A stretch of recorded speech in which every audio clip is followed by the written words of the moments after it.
So he texts I'm en route, but he can't remove the heavy feeling. And it's the coffee with one sugar.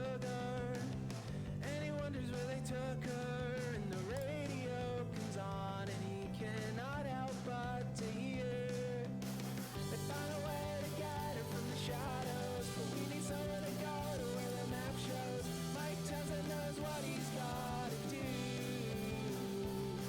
If you need respect, then you just might earn some. It's a journey you might not return from. Mike tells and knows what he's gotta do. The radio's blasting and he's singing along. Mike Townsend hears his favorite song, but he can't remove the heavy feeling. The static hits when he's nearly there. The no mixing with the waves in the air. Reactor online. Sensors online. Weapons online. All systems nominal. Hey! Alness, you glorious Mother Hubbard, how are you?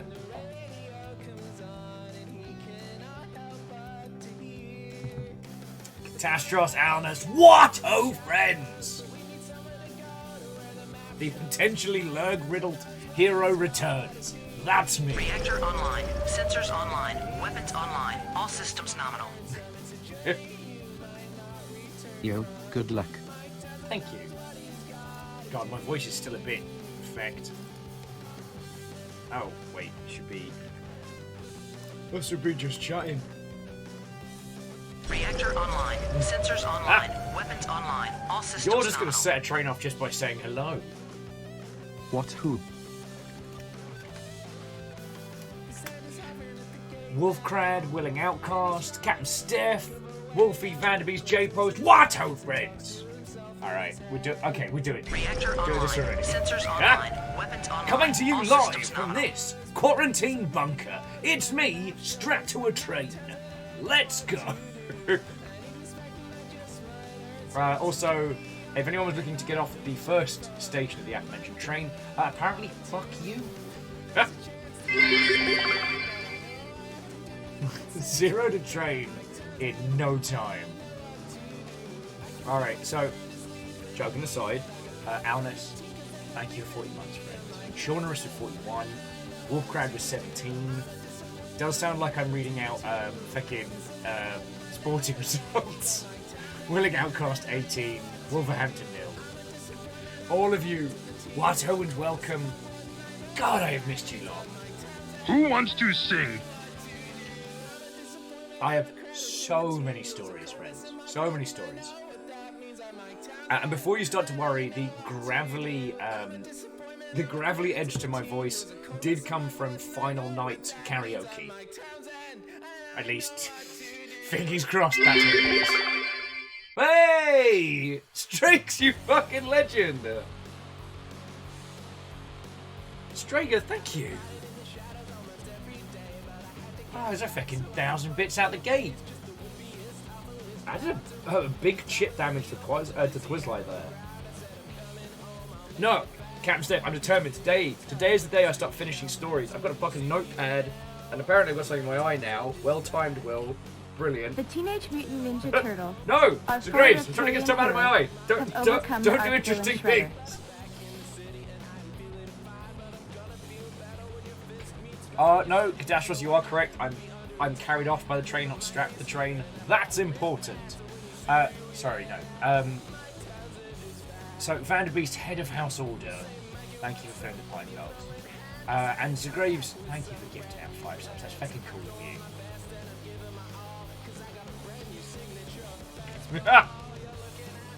Sorry, Night Valen says, how's the Denny's withdrawal? I have so many Denny's stories. How are we gonna get it? Dory! What, oh friend? Fucking thank you. Vanderbeest asking, how's Hell in the Cell? We've made like a little, an offering space where occasionally like Fiona's been leaving food for me so I can like mask up, scurry over and bring it back. No, I'm doing good. I'm doing good. Obviously, Brain Spiders are being an arse because it's that thing of not knowing if it's the post-convention come down or if it's getting the bad look. But we'll talk about that later. Suffice it to say, All things considered, I'm doing good. And I missed you lot as well. Though, I promise I'm not going to... I said a promise I can't keep. How I thought I was going to be able to stream and make videos at GDC, I do not know. But hopefully, friends, my retelling and my tales can make up for my absence. And Alnus, the fact that no one's made Zalavir and the Infinite Denny's as a little short-form horror game yet, I do not know. But yeah.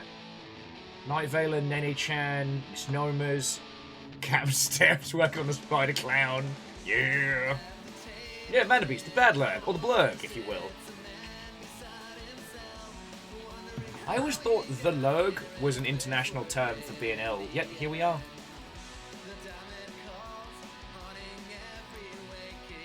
Oh, and friends, if I could abuse your social media powers, if you wouldn't mind giving this the old like and retweet, because I'm going to blep at some industry friendos who are also at GDC, so you get some more stories from not just myself. Yay! Ben! What ho, friend!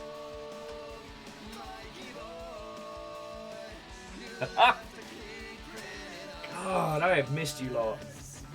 Chaunerus, I would be surprised that Zalavir hasn't made a game at the Infinite Denny's, except for apparently Zalavir is now making all video games. You'll remember, the Blackwell series and the Unavowed, the Wadget Eye series of games. Zalavir's working on the next one, on top of everything else. Oh, Navalis, what ho, friend! God, I missed you lot. God, I missed you lot. How are you all doing? Oh yeah, and sorry, where are my manners? Miss Nomas, Dory Quill, thank you for the bits, friends. Very, very appreciated. Okay, Vanderbeest, you make a good point that unlike Skivvies, Lurg does work well with the context, like Catastros was saying.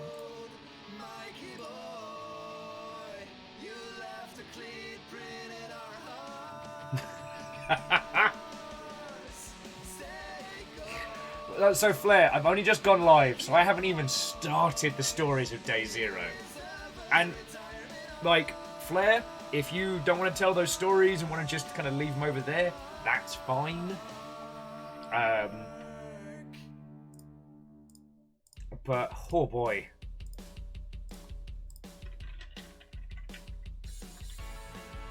There are so many stories to tell. So many stories.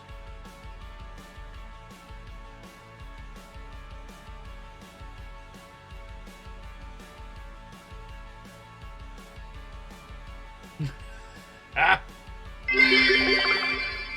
Chew. Chew feckin' chew! Wolfcrag, feckin' thank you. Also, friends, if you cast your eyes chatward, so Scardy Editor is the individual who's been doing some, who's been helping vamp up the YouTube stuff, and has been doing some editing work on the side for us all. So, Wolfcrag, thank you for throwing in an extra 1,000 on top. So yeah, I have stories aplenty to tell, but whilst people are filtering in, I just want to talk very quickly about game news, about how we're getting more content for Rain World. Literally, as I was planning on going live earlier, the Rain World team just did an impromptu stream, and I was like, oh, that's a bit odd, that's a bit random. And they have announced Rain World Downpour. DLC content will be coming out in the future. Hang on, I'll get you the Steam page, so if you don't mind, you can give it like a wish list and stuff, which will help them out a whole bunch. This will contain 5 new characters. 5 new characters, 5 new stories for Rain World. We've been coming up with some team names for some of the characters. What did we come up with? Let me go check general. Hey! Including Demo Slug. He even has a missing eye. He does! He does have a missing eye. which cracks me up no end. How do you know I'm a good demo slug? Well, I wouldn't be sitting here eating moss at you if I was a bad one now, would I? I'm a poor one-eyed slug cat. They got more bleep, bleep, bleep than they got the likes of me. To Shockwave Centra, Watto and welcome. I have GDC stories aplenty and conversations, so make yourself a cuppa, settle in, we've got time. And MDH, Watto friend. Tokuno, I hope I said hello.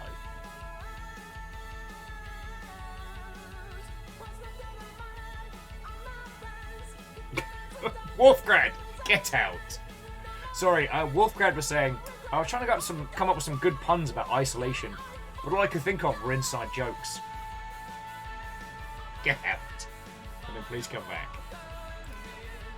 But yeah, so to everyone asking, I'm feeling fine at the moment. Like, voice is still a little shot from karaoke because I went hard. And the post-con crash yesterday was very real. So thank you everybody who reached out to see if I wanted to like play some video games or hang out. I really, really do appreciate that. All I ended up doing was just lying in bed and rewatching devs until I finished it, and then I fell asleep. Still a cracking show. Did not appreciate it the first time, let me tell you. Anyway, so yeah, for New Rain World, there's 5 new characters. There's like an aquatic slug cat, like this absolute chunk of a slug cat. I mean, on the chunk scale, it's an oh lord he's coming chunker. And he looks so cute and I'm ready to fight and die for that slug cat. The Artificer, who's basically slug cat demo man. The Spearmaster is a haunting, like, distance vampire. And then the Saint, we don't know much about the Saint, apart from they have, like, a long sticky tongue.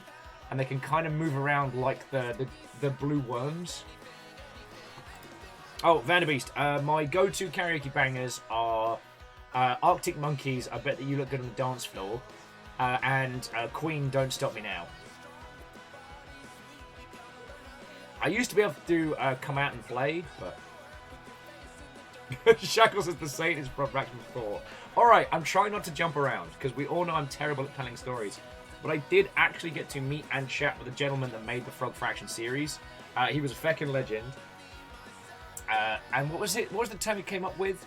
Thick skin for gushing, which out of context sounds like some serious Cronenbergian body horror. Oh, Lance Icarus, we are talking about like the absolute measurement of a unit, a proper chunk, big bold lads. Oh lord, he coming.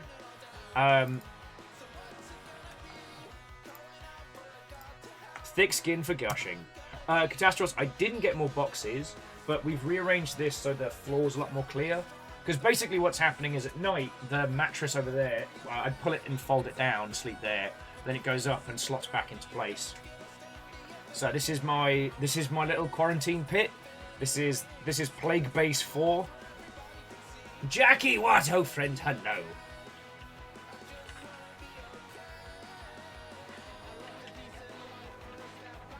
Reactor online. Sensors online. Weapons online. All systems nominal. What ho? And Chrono, what ho indeed, friend. How are you doing?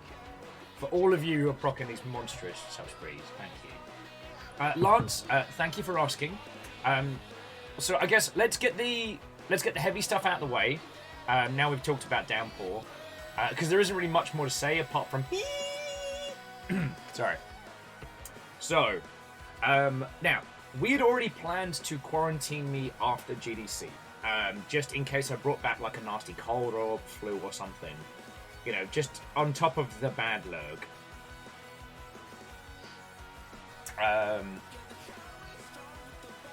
So, that part was pre-planned. What we weren't expecting was, as you know, GDC is more than just like a trade show or an event. So beyond like the show floor and the talks, there are kind of informal events around. If you've not been to San Francisco, I believe it's pronounced Yena Buene? No, I'm butchering it. We just call them the Gardens. The Gardens atop one of the convention centers is just a hangout spot. Now, it's an open park, so it's not a badged area, but it's where the indies go. Can't afford a badge? Hang out in the gardens, make some friends. Yeah, C222, the Yerba Buena. Hopefully that pronunciation wasn't too awful. So that's where I spent the majority of my time. And Tanari, well, what, ho friend? Yeah, and Jackie, as an aside, you'd think Fred Durst would be able to pick up his own subs by now, but apparently no. Sorry, jumping back. So, this is the only real serious bit of my story, so we'll get it out of the way. It did turn out... Captain on the bridge. Oh, Well, this was not yesterday. it is not yesterday. But what if it's already tomorrow? It snuck up on you. Yeah, how dare they shadow ban Fred Durst? I don't think Fred Durst is...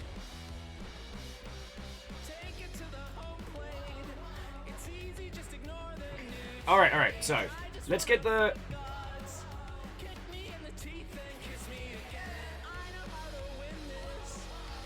So Lagmeister, come on in. Let me fill you in on the situation. So, I spent most of my time in the gardens above GDC, making new friends, talking to old friends. I mean, shit, I got to meet some of the people from Question.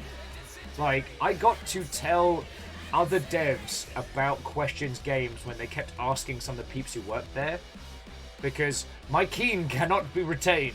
It cannot be contrained. It cannot be long word that means not happen. Now, so Lagmeister, this was initially meant to be a preventative quarantine, like a just in case. So far, all my tests have come back negative. Today I went in for the proper, like, test, so that's the one we're waiting on. But we do know now, after the fact, that someone who had tested positive decided to go hang out in the gardens anyway. I don't know who it is, and as I was saying on Twitter, excuse you. As I was saying on Twitter, I think I'm happier not knowing, because I would genuinely be bearing a grudge, you know what I mean? Like, I'm not saying that person is necessarily villainous or evil, but like, they made a choice that might fuck me over and a lot of other people, so I'm still like, grapple. So yeah, a lot of the people that we're spending time with, and the very few people I took hugs from, some of them have tested positive. So, right now it's in the hands of the gods. But we got this whole space, like I said, quarantined up. This sanitizing spray goes on anything and everything that I touch. So yeah, so I'll be in this room for a few more days till we get the proper results back. And if the proper results come back positive, then yeah, which is more than regular lockdown. We have basically Fiona's going to box it up and just let nature take its course. And Ezekiel Dev, what, ho friend?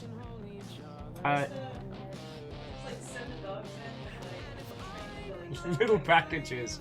Shockwave Centra, hello. Come on in, friends. Oh yeah, and it was lovely meeting yous. Lance is saying that if I test positive, it's going to go from lockdown to TNA lockdown this Sunday.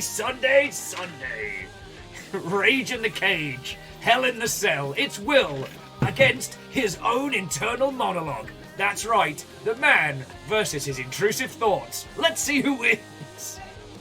Wow, that... Aww. We can't show people because of the plague. Oh, Kelsey, hello.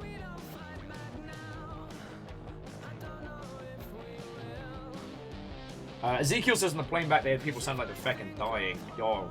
Well, the tricky thing is like, especially yesterday, I was definitely on both a feels and a...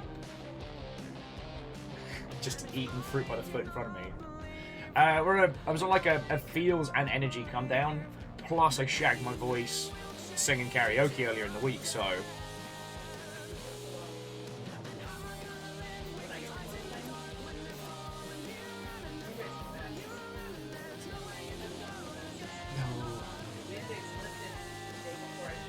Oh no!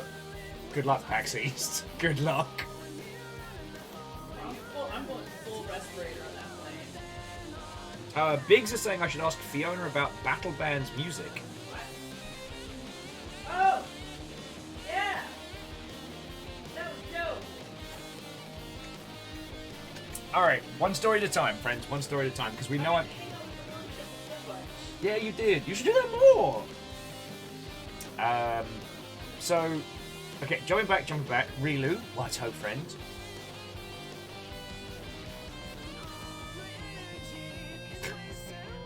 And Rilu, you know what? I might just stream through the entirety of my my adventure if I do get super sick, just so y'all can see some like tripped out fever dream. We'll bust out some of those like really surrealist games. It'll be great.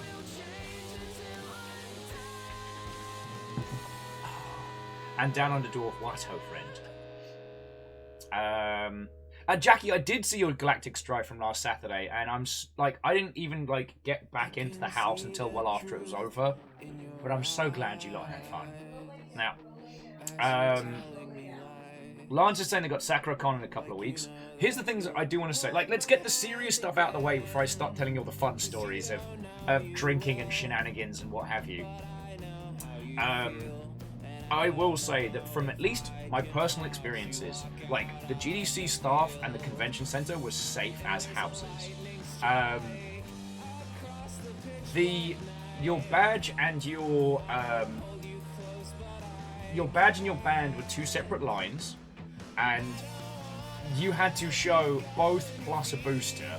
And if you could not show like the full detail, you had to go get clogged and swabbed like there and then. And the way everything was spaced out and distanced, and the amount of sanitizers and... Is a ghost story that goes almost exactly like this in an old medieval castle near where I grew up. Legend has it that the then lord of the castle's daughter came back from a trip to Denmark when a plague had just broken out. So the lord ordered her to be bricked up in a small room in case she was infected. And now she haunts the castle.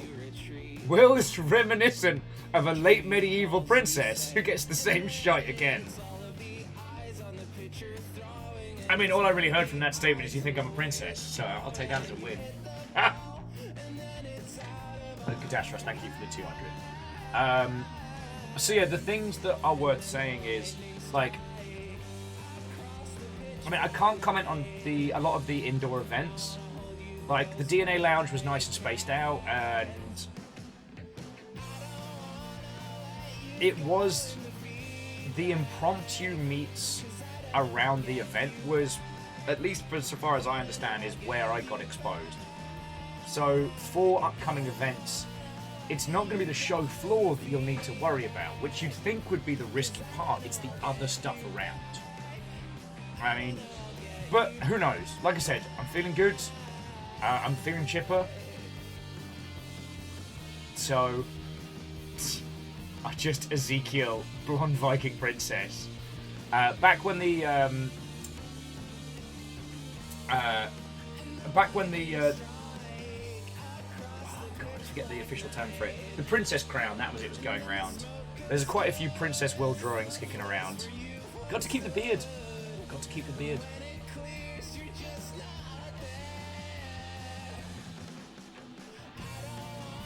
Ezekiel was saying that the COVID vaccine check for internationals was shy. That showed him a QR code and they had no way of checking it was real. It could have said Bazinga for all they know. Oh no! Both for referencing Bazinga and...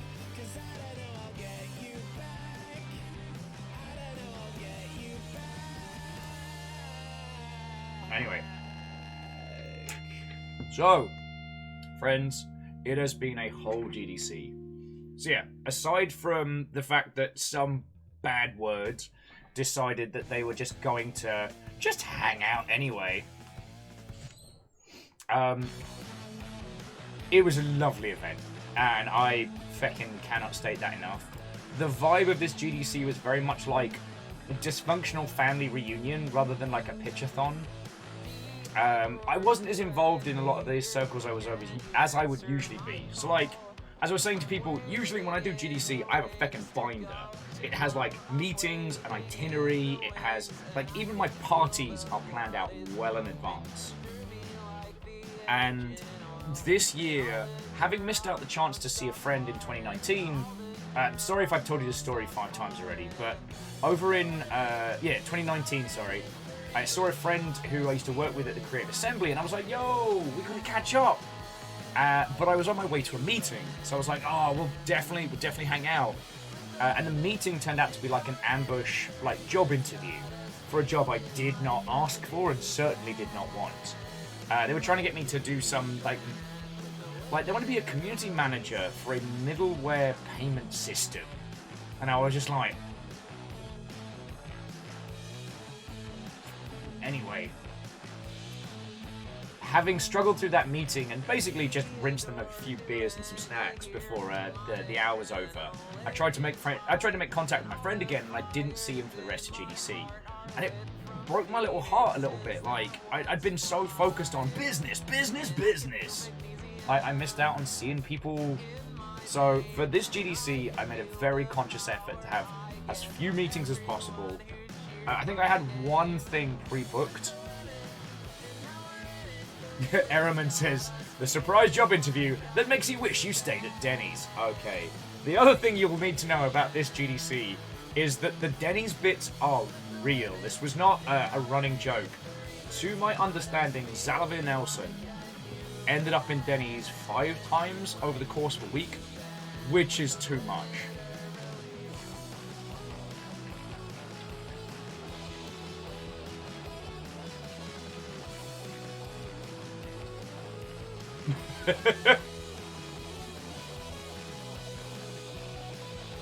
Shockwave for just fucking days. Yeah, it used to be the Great Drinking Convention. Now it's the Gamers Denny Conference.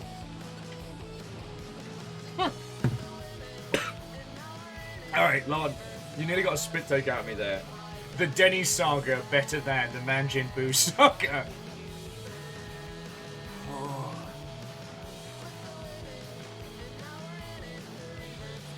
Wolfgrad says it made it sound like you just spend the entire time at Denny's and just go from there. Damien's like, of course I show up as the Denny's conversation happens. Look, you can't... The funny thing is, I've been to several furry conventions, and as a rule there, if you end up at the Denny's, you're not having a good con. Well, see, Shackle, that's kind of usually the GDC rule, because there's a lot of really good 24-hour places in San Francisco. Not so much now, like, with COVID restrictions and, like, opening times and stuff. Like, usually Mel's is open real late. I mean, Denny's is 24 hours, so... But the thing is, you know how I said this year felt like a great big family reunion, right? What I realized when thinking S5 Flair is watching new Attack on Titan, which, by the way, Flair, you were right, the new episode is amazing. So Flair's watching Animu on his phone.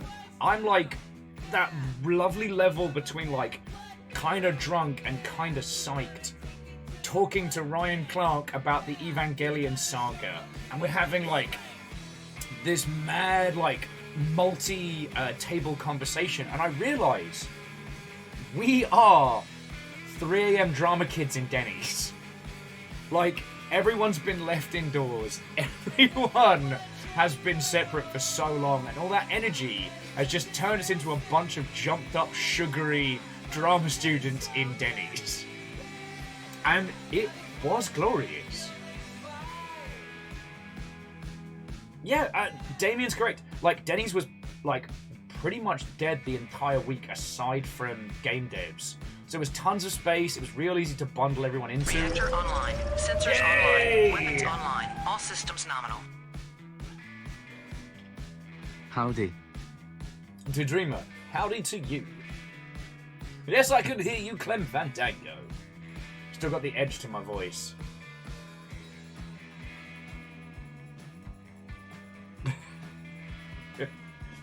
Okay, Ezekiel, That sounds amazing. But I was definitely on the budget end of the scale this time. The no splitting checks thing at Denny's did mean occasionally I had to be very blasé and be like, look, I will pay my way, but if any of you have an expense account, make yourselves known.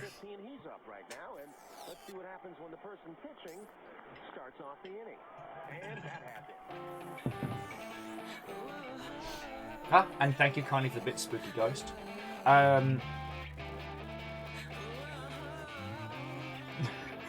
Okay, Catastros. Denny's is a 24-hour chain restaurant in the US that kind of focuses on mostly, air quotes, breakfast foods, but with a few interesting twists like Panuki and the Grand Slam. It's okay.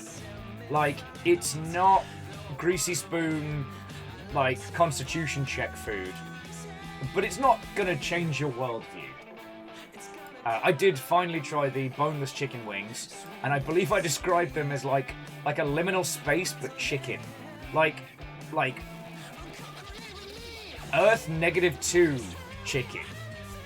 Like, it had all the consistency of, but it was wrong. Shockwave says that okay is a generous way of describing Denny's. Hey, I did not have a bad time. Well, I also didn't realise the reputation of some Denny's food, so when Ryan said he was paying, I got steak and eggs. And you know what? My internal organs? A-okay. Probably. Like, maybe that's why I haven't started to feel any symptoms, is my body's already fighting off whatever was in the Denny's steak and eggs. No, Rilu. Boneless chicken wings are wet chicken nuggets.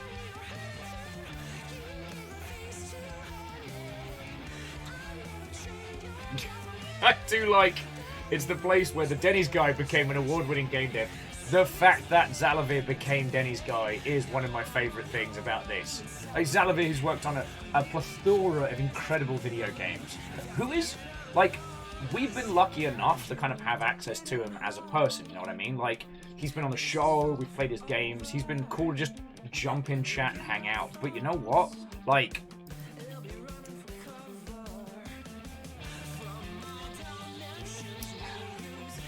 you know what? Like, Zalavir's on a track to become one of those main people, you know? Like, I can see him continuing to do talks and supporting people.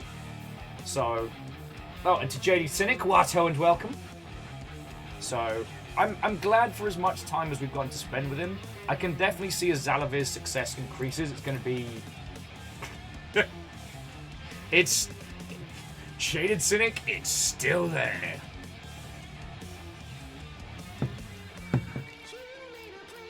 Oh.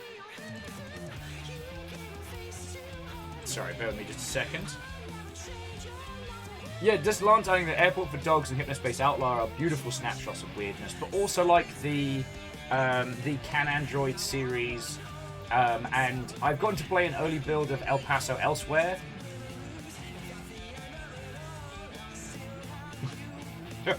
Well, it's hard to... You never know with people's handles, Jade. You never know.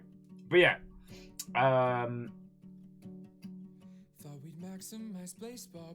Oh, really? Why you got to hurt me like this? Friends, as a side note, Rilu is looking to do us all the damage. Talking about... Rilu's about to go make some 11:30 carbonara, like fresh homemade today pasta. Why are you like this? And yet, Lance, I did get to play El Paso Elsewhere, and it was feckin' cool. Hey, Zelky, you glorious mother hubbard. How are you doing? Oh. So yeah. I mean, should we just go through it like day by day, like story-wise, friends, or should we go for the typical Will Karinathon? Oh, what about this story? But what about this story? But what about this story? But what about this story? We have the full choice. Now we live in a hell of our own creation. Though I am reminded that what was it?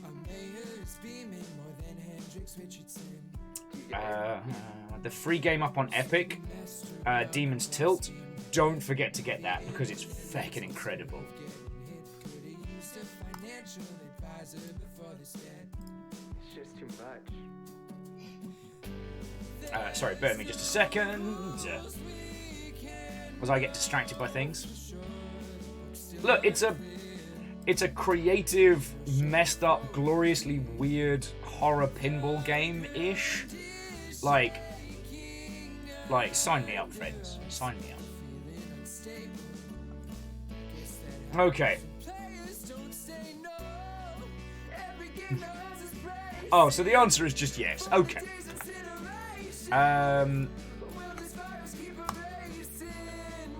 So what are the important overarching things aside from the Denny saga?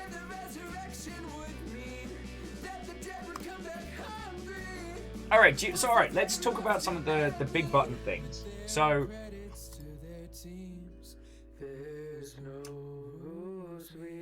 Bitcoin nonsense, play to earn, and varying blockchain companies were 2 years total, not bad. not bad indeed. Although I do not know why you lot put up with me. I find it difficult to put up with me for a couple of days. Like, you voluntarily come here. You've used Twitch powers to spend more time with me. Okay. So. Yeah, Jimmy's Boba Katamari parties. Fucking yeah. Osama's ice cream socials. Ah, so many great times. So yeah, let's get the big chunky topics out of the way, and then I can tell you stories about, you know, drinking with friends and chance meetings and glorious times. So,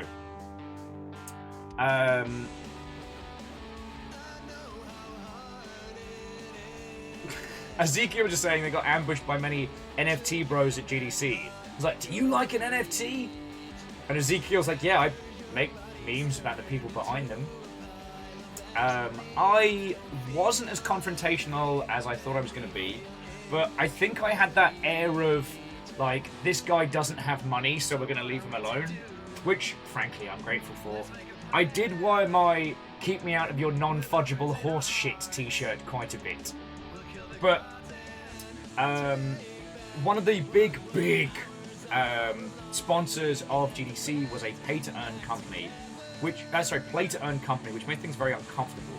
They had a social space on the corner from the entrance, which I saw 5 or 6 people in on the first day it was open, and then all I saw was 2 security guards looking like they wish they could be anywhere else for the rest. And Lance, you are correct. There were a lot of them.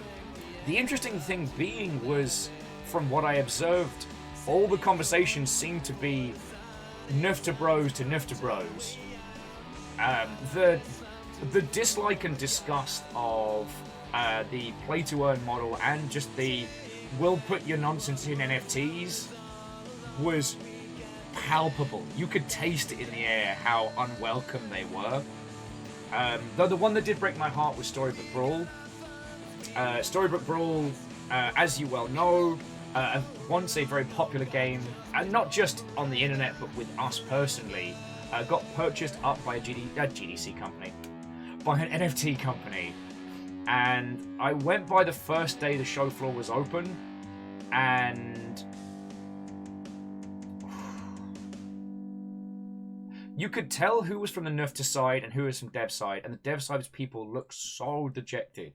Like, they looked broken. Though their post on Twitter did result in possibly the greatest response I've seen to a Nufta post. They posted that on day 2, the first 100 people to the Storybook Ball booth would get an exclusive NFT. And to that, one developer responded with, "I'd rather shit in my hands and clap," which genuinely summed up the vibe.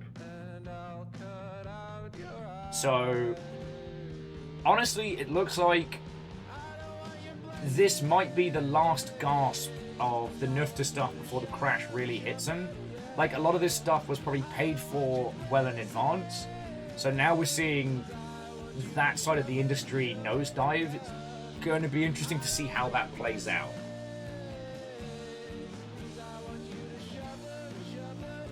Oh yeah, Lance. No, absolutely. Catastro says, wait, excuse me, is the point of NFTs that they're all exclusive? Oh, Ezekiel says it's 68 in Google Trends since December. Feck out.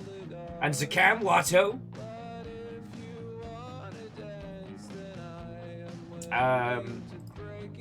So yeah, it was very visible, but the thing that was interesting was the underlying tech around cloud hosting stuff seems to be creeping in. As you all know, I worked for Improbable back in the day, which was a cloud hosting, like, host your game up there so you can have as many players in a multiplayer game as you want. Not like a build game, throw it up there, but like build it for their platform. Oh yeah, Jade, you're absolutely right. A few more yoke chairs and a few more rip-off schemes, and it's all over.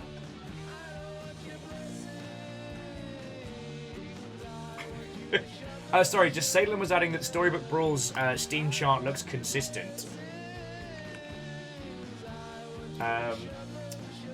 I think the best thing that you can take from Storybook Brawl on Steam is the Steam reviews look like a cliff. And as it currently stands, it's not being considered review bombing because it's not a concern. It's not a focused effort from one group. It is just everyone going, no, get out of here. My friend once said, and obviously I'll never experience this, but when diving, you know, you're in the shallows, you walk out. If you walk out from the beach rather than jump off a boat, like, a lot of beaches will have this, like, nice, smooth incline out to the water. And you get to a certain point and it just drops off. That's the public opinion of Storybook Brawl. It's a heartbreaker. But yeah, sorry. The underlying thing that came away from the show floor was... Yeah. Hopefully soon we'll be back to the good old days of devs just sneaking Bitcoin minters inside their games sobs. Yo, I haven't even told you about the cursed gold yet. It's my favourite story. And Shackle, obviously, thank you for the 200. Yeah, very, very grateful for everything right now, let me feckin' tell you. Now, Ben was adding that they wouldn't be surprised if the nufters took advantage of COVID cheap booth prices. That would be understandable because, like, you tend to see the same kinds of people in all the skeevy parts of GDC. Like, there was a stand called, I think, Skills, that was basically selling gambling. But thankfully, due to all the metaverse nonsense and Bitcoin nonsense, they actually came out not looking like the villains, so... But, like, you see the same kinds of people at all of these different setups, right?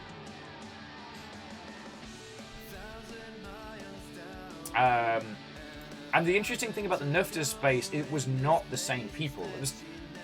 They very much had an out-of-this-industry kind of vibe about them. I don't know a better way to describe it. So that gave me hope. And Lizzie Watto, friends. Welcome to the quarantine bunker. I'll be your host. Well over guard.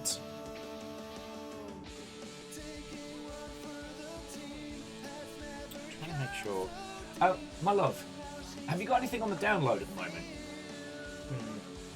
It's not bad enough to stop the show, but I'm seeing some drop frames. Okay. Okay, sorry, friends. Okay, so... Yeah, the interesting thing on the show floor was, new technology-wise, was cloud-hosted stuff. Now, apparently, the people who did the most interesting thing, cloud side, might be bad people. Although they did give us these fake Game Boys loaded full of ROMs from China. Pretty cool. They are! I played it the other night. And I guess like, Nintendo wasn't there. Who's gonna sue them? But, Also really old games. Hell's I yeah! had to relearn and look up how to play some games because I hadn't played them in too many years. Yeah, booting up OG Ninja Gaiden and then being reminded how bastard hard that game is. No, some of those games I haven't played in 30 years. Hop. I'm old. We're old.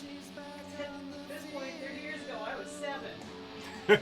Wolfgrad saying clown side or cloud side. I'll let you decide. Yay! Occult Game Dev, thank you kindly. How are you feckin' doing? We're sharing GDC stories. I've got a little bit... Please don't make him bark. Please don't do that. It's really funny. I know! I guess now it's time Okay. for me to give up. Actually, I'm gonna switch to some I'm gonna switch to some smooth jams, friends, just so we can. Yeah, he's got them big balks. There we go.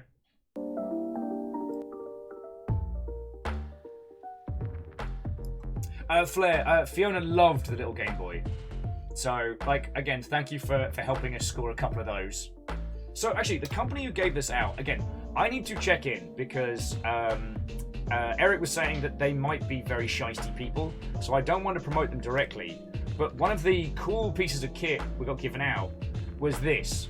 It's like a fake Game Boy loaded full of ROMs. But here's the thing.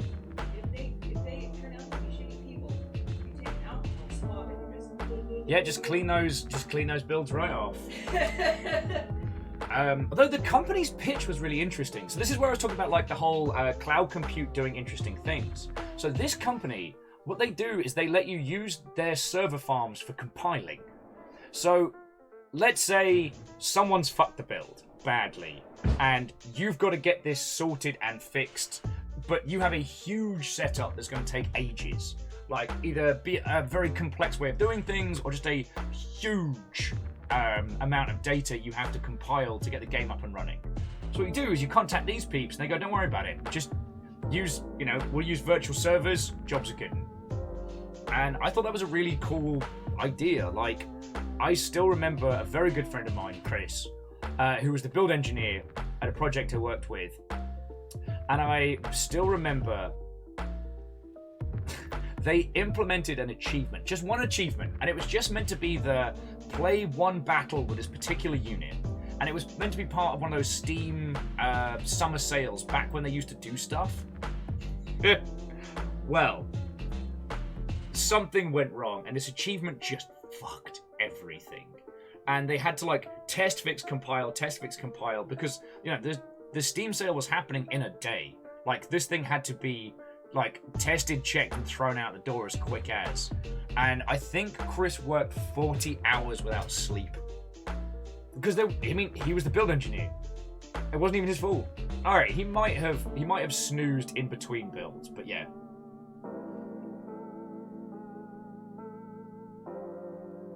Lance was saying cloud-based stuff is an interesting concept with zero infrastructure to support it.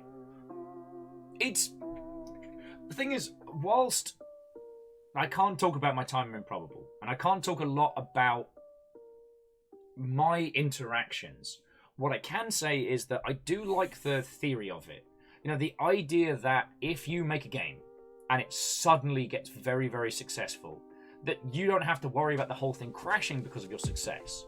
Like, virtual server solutions that can spool up and spool down as needed, I think are excellent. And especially games, silly games with the potential to go big, like that makes me excited. Because, and Catastros, sleep well, friend. Yeah, and thank you for the well wishes. Worst case, you're just going to get extra long streams with me from this room. Oh yeah, sorry, and jumping back to Occult Game Dev, it was so lovely seeing everyone. Like, I didn't know how much I needed till I got it. Oh yeah, so Lance, sorry, I wasn't talking about like Stadia of like hosting a game in the cloud. The cloud compute stuff that people were offering were like scalable worlds, scalable multiplayer, things like that. Things that I find creatively very interesting.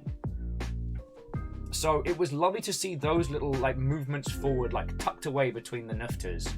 But yeah, again, there was a whole ass stand, and their whole pitch was, what if you could just gamble on video games? That was their whole pitch. Just straight up gambling. All right. And no joke, they were not getting the usual amount of dislikes that they would get by virtue of the fact they were surrounded by nerfters. Unity had one of the biggest good stands, and I think it was like Weaver, something like that. No, Wevibe is a very different company. Do not Google that unless you put it into incognito mode. Let me get my visual aids. It was WeMix. God, the stand that no one could work out what they did. Oh. Oh, Catfish, thank you kindly. I was a sad sack of pee-pee yesterday, but okay, either I've got the bad lurg or I don't. I'm going to be in this room for another couple of days, so it is what it is. Oh, and Ezekiel, I can't wait to tear into that. Let me finish my little stories. I tell you what, let me tell the tale of the cursed gold. So, you know what? I'm just going to use the IRL channel over in Discord as like a visual aid. I can bring them up on.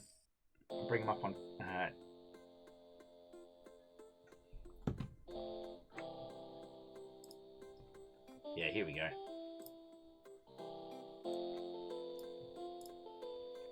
Alright, so main screen online. There we go. So this was the WeMix booth. It was this huge, and honestly, even with the person in shot, it does not do the size of this. It does not do the size of this justice. So let me tell you about the cursed pirate gold. And Occult Game Dev, actually, I'd like to know your thoughts and feelings. So, Frenzos, here's what I'd like to do. I want to tell some GDC stories, chat about some stuff, you know, try and remember all of it.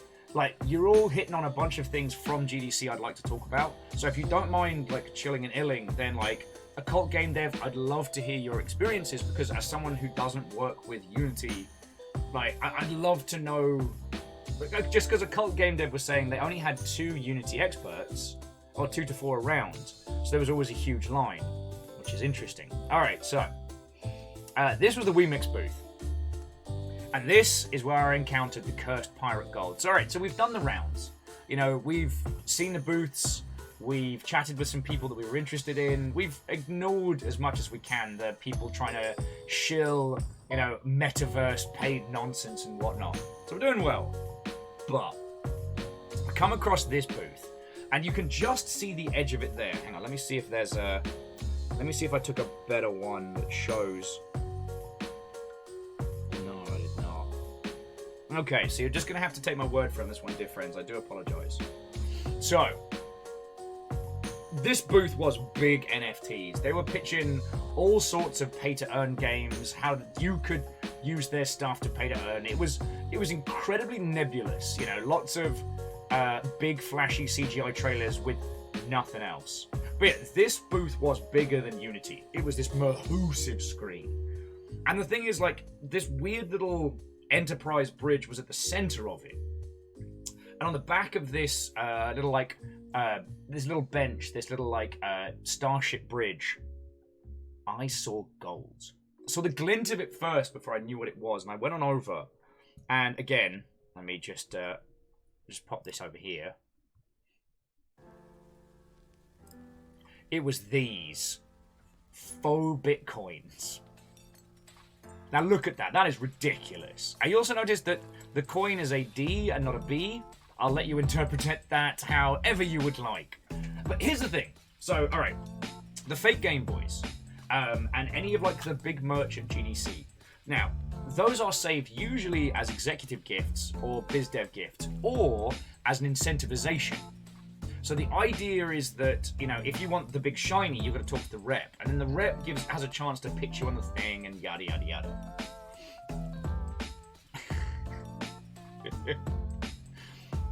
Dan coins. No, do not sully the good name of Daniel. And Lance, you are indeed correct that a physical Bitcoin is the antithesis of crypto. But here we are. Maybe I'm an idiot, but that token looks entirely fungible. That is a funged coin. Anyway, anytime you see something like this, something big and shiny and ostentatious, you usually have to go through fucking backflips or hoops. A few years, like, Amazon Game Studios would have you, like, earn points by talking to different reps and watching things to get goodies. But here was this, and my picture does not do it justice. This was expensive looking. Oh, you're right, it's a Denny's token. There, I should have known. See, a cult's on point here. But here's the thing. There was no one around. You could just take it. It was just there. It was just there. And it was at this point I realized that what I was looking at was a cursed coin. That I was looking at some Pirates of the Caribbean tier shit, like maybe I pick it up and my soul just comes out of my body. Or, I don't know, like, the coin steals all of my cash. The running joke was that if you take one of these, you suddenly have a crypto wallet and it's been stolen at the same time. Oh, Zakam's now thinking about a Grand Slam breakfast. Oh, a Rudy Tooty Fresh. You know what? The Eggs Benny. The Eggs Benny at Denny's. Not bad. Not bad. Yeah, well, Alnus, there was, like, we've played a lot of Dungeons and Dragons. I can see a fucking trap. Like, the only way this could have been worse if it was like a single table with a fucking golden chalice on it or something. Thing is, I did end up thinking about the cursed gold. I ended up thinking about the cursed gold so much that every poor person that got trapped into a conversation with me had to hear about the cursed gold. And we joked about getting a bunch of them and making it into a sword. And the child do what, oh friend? We joked about, like, putting them in people's pint glasses like the British Navy. But the thing was, I kept thinking about it. And I realised that's how it gets you. Yeah, a cult. Basically, my soul would get trapped in a nufter and I'd have to, I don't know, slay a kraken or something to get it back. That is how pirates fall for the cursed gold. That's where they get you. They just leave it there. That's Davy Jones's locker. That's the treasure of Tortuga. And it was just there. And you know what? Behold my blade! Exfungible! God, that would be brilliant. Yeah, really, pennying someone's drink with a cursed coin. Although, in fairness, I wouldn't have done that at this just because of, like, I wouldn't want to give anyone the bad lurg. Cursing them to a life in the British Navy and or working for a squiddly-faced pirate, that's fine. But giving someone the lurg on purpose, that's bad. Oh, yes, Alnus, you're right. You have to pass it to another person in 7 days when Crypto Bro crawls out their TV screen. Although, and C222 makes a good point, that in Pirates of the Caribbean, the cursed gold was only cursed if it was separated from the whole. So yeah, we just have to bring it all together. Also, friends, I am sorry if there is a slight delay. We're trying a new networking setup here, and I seem to be dropping some frames. Not enough to kill today's show, but if you find that I am slow to respond, I do apologize. I am reading everything as it's going through. So yeah, that was the tale of the cursed gold. I did swing back on previous days to see if it was about, but it was gone. I guess they trapped as many souls as they needed to. Don't ask me their fates, friends. Oh, but yeah, there were a few companies really pushing play to earn. Now, if you want a really good explanation of play to earn, having not heard the terminology before, again, foldable human line goes up is the best explanation, but it's the most egregiously insidious monetization model that we've ever seen. Like, we can sit down and argue the back and forth of microtransactions, DLC, hell, like even gacha system loot boxes, but pay to earn is heinous and insidious. It's, it's Dickensian workhouses masquerading as brightly coloured bullshit. Please sir, can I have another token? It's gross. Anyway, although the funniest reaction was, again, S5 Flare, who, as we were, again, acquiring the... You'll notice that these fake Game Boys become like a Cruxian part of our show floor stories. Flare was looking at this one stand, and it looked like a decent game. You know, it had some crypto tags around it, but the actual game they were showing didn't look too bad. Until Flair realized the game itself doesn't exist. What he was looking at... Jackie, no. Thank you kindly for the sub, but no. What Flair was looking at was a completely pre-rendered animation. It was not even in engine. Someone had just animated it to look that way, to show the process of someone mining some ore, forging a sword, and that sword turning into an NFT. Like, it was intense. It was intense. But I guess the thing to note is that Numpty Bros were selling to Numpty Bros. That was the real back and forth of it there. Like, no one without exception wanted to deal with them.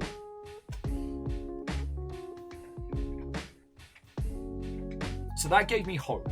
Like, that gave me a lot of hope.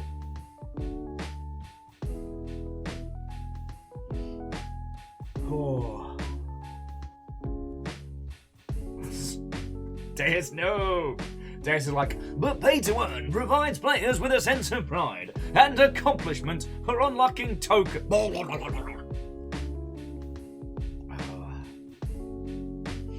Shenanigans. Yeah, C222 exactly. What if gacha games had landlords and sweatshops? That's pay to earn. But the good news is that you do not have to worry about this being a thing picked up. Games companies have been very, very, very quick to distance themselves from this nonsense, and it is going to be a messy fallout from it. There's a lot of companies and there's a lot of people in the industry who are going to come out of this with a stank that doesn't wash off. And like, friends, you know, I am the most empathic person. I understand, like, games gotta make money. River, stop it. Games gotta make money. Because if you don't make money, then everybody goes bankrupt and you can't afford food or paying your rent. But I gotta say, like, the people I know who have started to work in pay-to-earn projects, Eagle's like, River can do whatever River wants, you monster. Fair, fair. The people I do know who have gone into pay-to-earn spaces, I don't think that's a thing I can forgive. You know, if someone had to work a job like at an online casino, I'd be a lot more forgiving. And I think it's just because everything about it is so egregious. One friend was saying how there was a company on the show floor who were trying to pitch, like, play-to-earn NFTs for kids. Not even joking. Now, I heard this story secondhand, so I can't name and shame the company. But the pitch he got was that the kids can play with their toys, and then when they're bored of them, they can sell them to other kids. Now, I'm not sharing that with you to make you physically ill. I'm just... like, that... Woof back to River. Alright, Zakam, I'll woof back to River. River.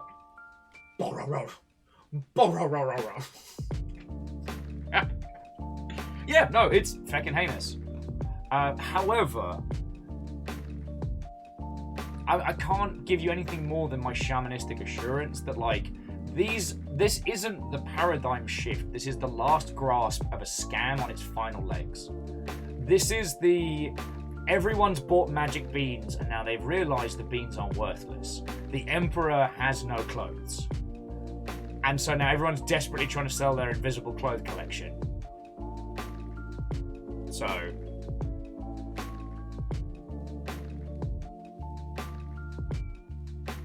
I mean... C222 was saying, remember all the stories of childhood of kids trading shiny Charizards for real stuff? Well, what if that was incredibly monetized aggressively? Yeah, Chia, basically... it's going to be last one holding the beans is a loser.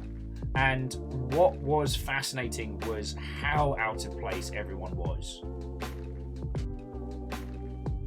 Yes.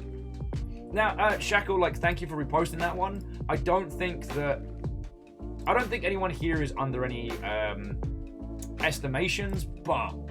Sorry, estimations. I don't think anyone here is under any misconceptions. That's the word I was looking for. But...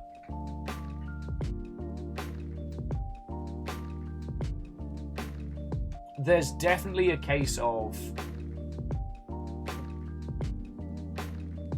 it's a combination of cluelessness and last grasp is pretty much what most of those companies were pitching. None of them could pitch good use cases. Like, I had a wonderful conversation with a lawyer, weirdly, and he was asking me, like, what are these NFTs doing? And I'm like, they offer you nothing. Like, and I was just being straight up with him, like, if you wanted to be evil and, you know, sell people nothing, as a developer, you could already do that. You can already turn to the dark side, and if it works, you can make a massive profit. The difference with Numpty is that somebody else always gets paid. You know, so friends, if we create Maflam for Flam 7, the shooty gun bangest of shooty gun bangs, and we add an overly aggressive, like, gacha skin system with, like, internal trading, but we make it so that, like, you can only buy from other users using our fun money or something like that. You know, I'm talking some, like... I'm talking some, like, villain tier, it stays within the platform nonsense. Roblox, if we made Roblox. We don't need anything that any of those companies are offering. I mean, Roblox is actually a very good example. Like, they make money hand over fist. Equals 0 underscore 0 Fucking equals flap 7 confirmed. Yeah, I'm sorry you had to find out about this. But Shackle, thank you for 1,000 bits, friend. Yeah, Flap 7 confirmed. On this, the day of Rainworld's new DLC confirmation. Anyway, we don't need to dwell on this one too hard. What did make me laugh was walking past all these metaverse companies. All these metaverse companies who all think they're going to be the thing that is the metaverse. And you look at the stands, you look at the product, and you go, ha! You ain't shit. You ain't ever gonna be shit. Do you know who was there? Just basking in their own smug gittiness. IMVU. IMVU is still going and still turning a profit. Like, they must have been just drinking mimosas on the quiet and laughing.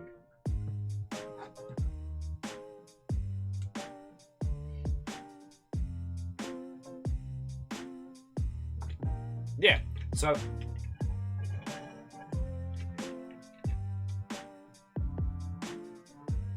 oh god, Lance, yeah. Lance was saying that the disconnect between the Numpty crowd and actual game development is astounding. And just reminding us of the crypto bros who had this whole buy a skin in Fortnite and then use it in Call of Duty, and every game developer going, no.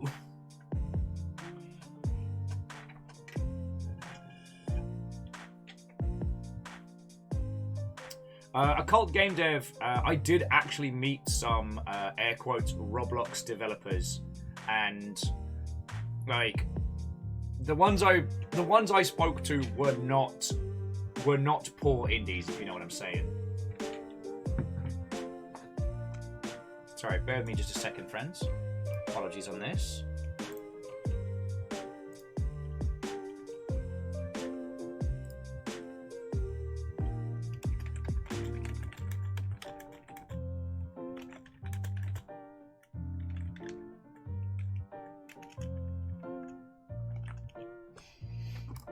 Okay, sorry about that. Oh, just Jade was adding, it's just more reasonable to believe the crypto bros know nothing about the tech they're working with. Yes. But that is a whole nother story. But yeah, the thing that I hope you take away from this conversation is not the Numptys are coming, but more it really did feel like a desperate graft. Like, these companies desperately finding one last sucker, one last person to sell things to on the way out. Because there is no use case, there is no value. The only thing was, these companies currently have dumb money, but that money's about to disappear. You know, all the cash that they have comes from speculative investment, which means they don't turn a profit, but people are gambling that they will and are putting money in. So like, it's it's gambling all the way down. Feckin' yo. Oh, and Chiat, the long and short of it is they couldn't. There's no universal standard for in-game skins. And if there was an agreement between companies to do that, you'd want to keep that in system. Like, honestly, it is better for us. So, okay, Chiat, you have... I'm releasing the Flam for Flam 7. You're releasing Punch a Snowman in the Gob 4. And we decide to do a crossover promotion. If we had it so a user could buy a skin in one of our games and use it in both, that doesn't work if we're just being villains. What we do is you have the Maflam for Flam iconic weapon skin for Punch a Snowman in the Gob. And I have like the Fist of Snowman Slaying, the ultimate punch fist as a cosmetic item in Maflam for Flam. That's how we do it. We both cross-pollinate, we both make cash, and we both win as villains.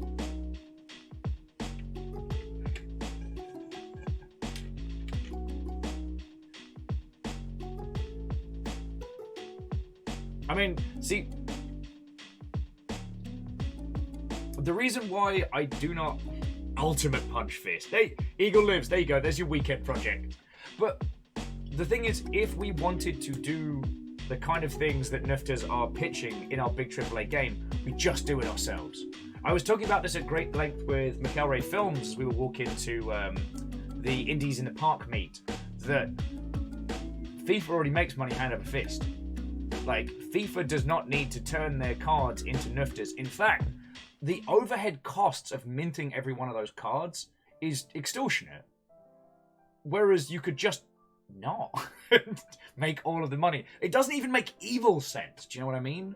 Because, you know, friends, I will talk about the realities of the industry to here and back again, which was what Bilbo Baggins did. Sorry, I read a meme this morning which was Gandalf finding out that his little hobbit friend's ring is actually the most powerful item in the world. It's kind of like finding out your dog's got like a nuclear missile. Like, oh shit, Frodo, that cool ring you found that one time, single most powerful object in all of Middle-earth. Huh.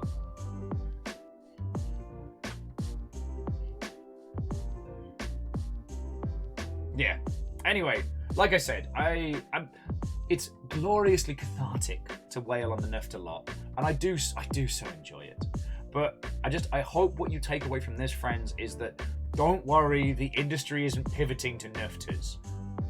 So, and God, like, Storybook Brawl being on the show floor at GDC has probably done more to solidify both consumers and the industry's hate of Nufters. Sorry, bear with me just a second.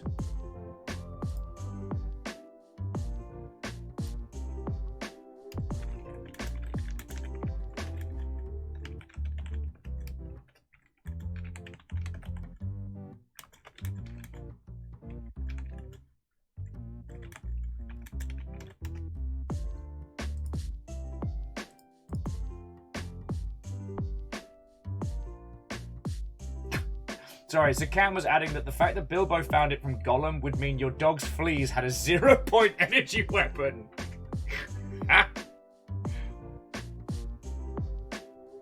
Hey, Rilu, get those good pasta carb sleeps in, friends, and I hope you're doing real well. Yeah, fingers crossed, touch wood. I've avoided the bad log, but if not, I mean, there's naught to be doing about it, so I'm just gonna ride the... Oh, this cup. This was a gift from Fiona. All these little cookies. And if FIFA DID ever turned their players into NFTs, it would screw over even themselves, cause when they come out with the next FIFA next year, are they doing to not make folks spend millions on loot boxes to get their players? Are they gonna let you import last season's NFTs? It does make negative evil sense. So... Like, sorry, then the thing what I was saying is that, like, you know, I talk about the realities of the industry and how that does include you know, the people that do shisty stuff as well as the people that do great. And when something doesn't make evil sense or good sense, when it makes terrible business sense across the board, like...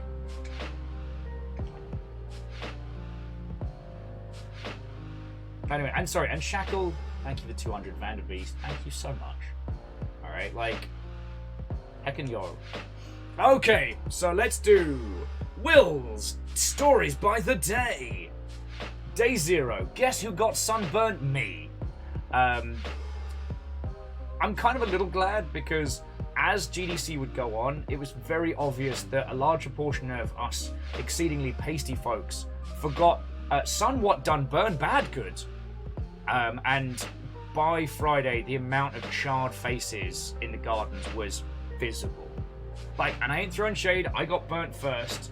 And the thing was, like, Sunday was a lovely sunny day, but it was also, there was a wind whipping across. So we went out to one of the fancy parks in San Francisco, hung with everybody, there was no shade. It was a whole thing. Thankfully, Eric took me to go see a weird French film. I was kind of dragged because it did look like I was about to keel over. Like I was heading off to go get like water or ice cream or something, so I didn't get like fucking heat stroke. And Eric's like, "No, I'm paying for your ticket. You're coming to watch this movie." And the movie was fucking good. Actually, I can Google it here. It was called Party Time, the movie.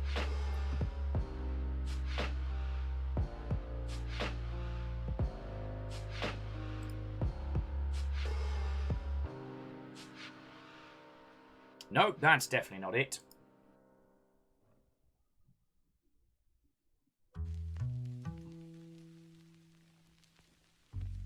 Because it was from the 70s.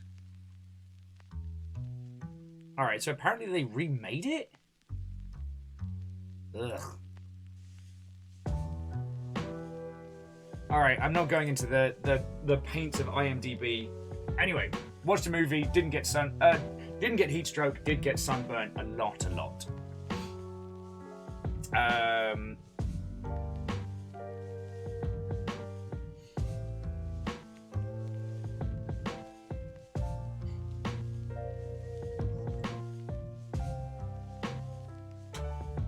What happened after that? So I was charred and grilled. Went for bevies with Eric and McElroy Films, our park programs. And from there we met up with Flair. It was a Sunday, and obviously with the world being the way it is, a lot of bars were closing very, very early. So Nenny-chan, the person who was staying with us over Christmas, who did the, like, build a game in a stream. And hey, Shift, to answer that question, depends what you consider to be seasoning. Get to that in a second. You know what, Eeyore, if you've got to lube keyboard switches for 4 hours, I can natter for 4 hours. It's been medically proven. I can keep talking. Sorry, I'm trying not to flash you all my nonsense. There's no space in here. Woo! Woo!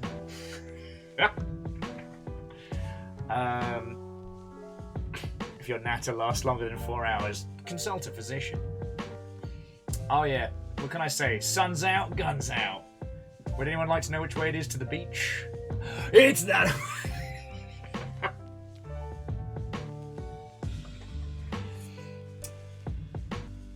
I have red shirts as well, Lizzie. Thank you. So we met up with Flair. We ended up going to a teeny tiny dive bar that would be revisited. And from there we went to, was it Courage? It was an indie mixer. Whitethorn was there, a bunch of independents were there. And importantly, the E-Cheese Zone was there. So I got to basically rave about how good it was to anyone who would listen. I did tell them they needed to release Rocco's Rat Nest as a standalone demo. And JP, what hope, friends? Coming in. It was real nice. I got to see a couple of titles, have a couple of beverages, and it was a good night.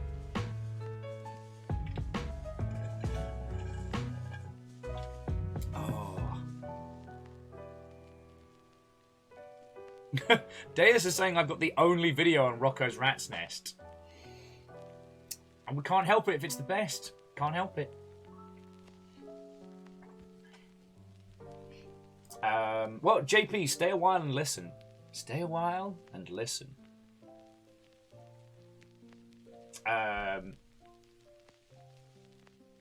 Fuck, where was I? Losing my own train of thought now. Do you ever have that thing where you don't want to make a lot of coffee? You just want like a little, like not like a strong espresso, like a little bit of coffee.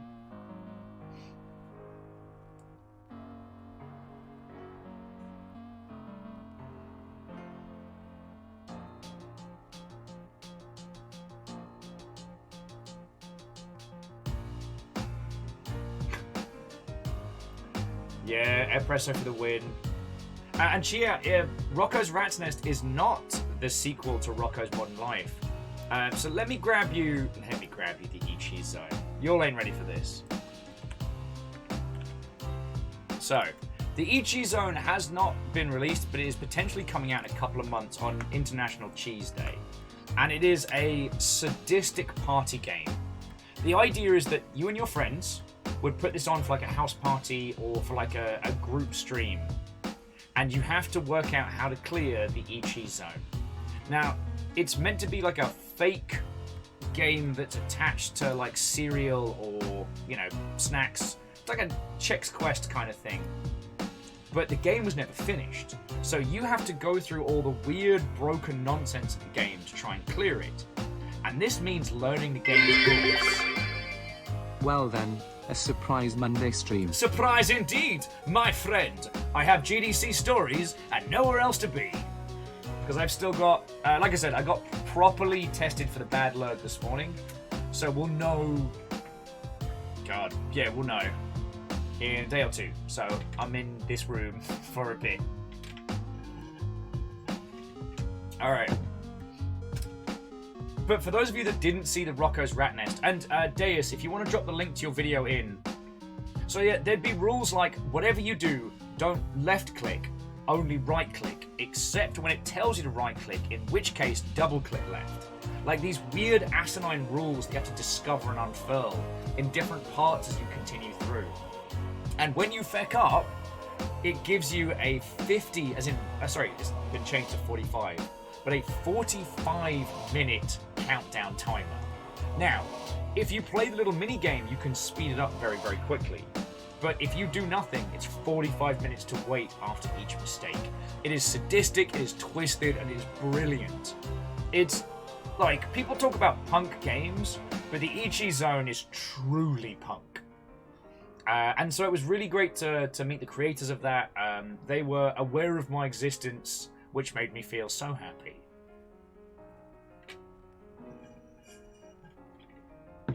Yeah, I missed you all.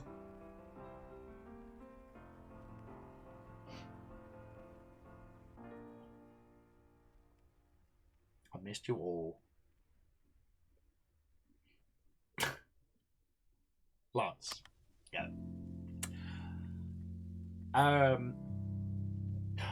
Yeah, so Flair, how much of the rest of this story are we telling?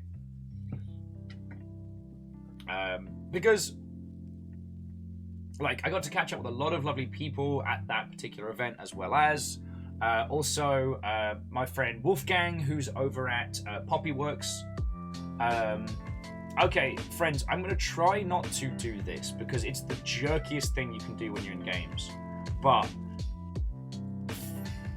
Wolfgang showed me a project that his team is working on that I can't tell you about, and it is fucking glorious.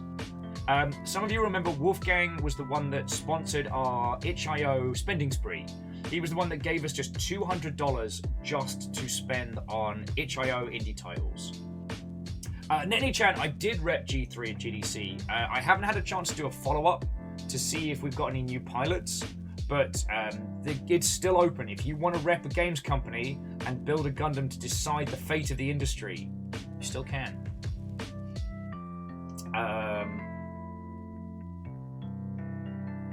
Okay, so return the whole thing. All right.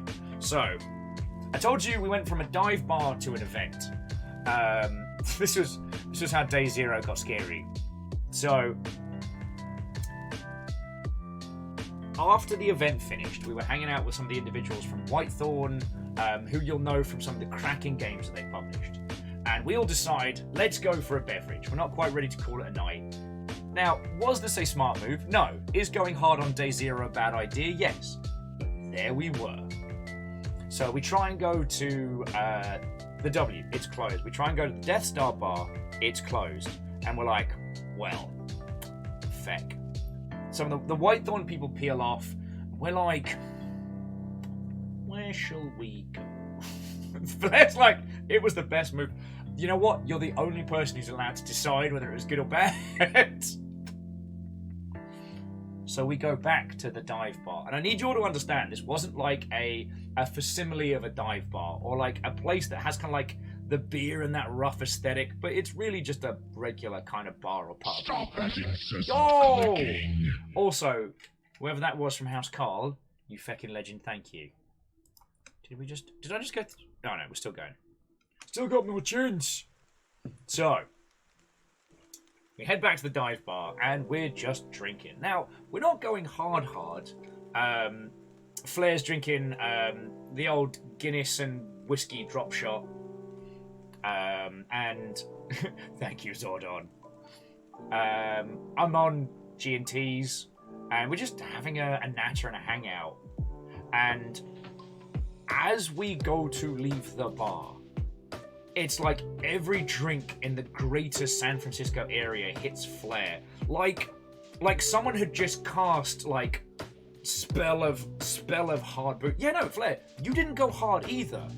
Like, friends, up until we walked out that bar, we're just having a natter, casual, sharing some stories like, you know, tales of lockdown and woe and, you know, industry nonsense. A couple of E3 stories, that kind of thing.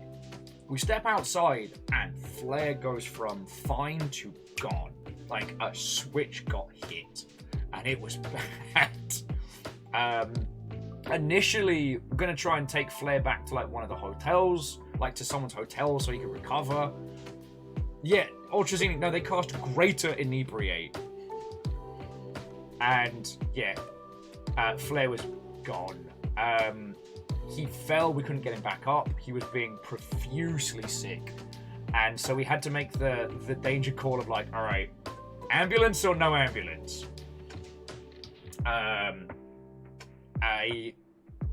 When we realized we couldn't move him, it was like, all right, no, we've got to cast ambulance. And let me tell you, having to make that call sobers you up very fast. Zakam described it as wrong lever, Kronk. You know what? That's the perfect. You're all absolute terrors. Zakam, no, that's perfect. And C222 Ben with, I did not ask how big the room was. I cast Fireball Whiskey. What?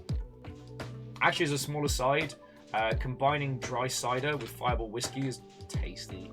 Shouldn't be, but it is.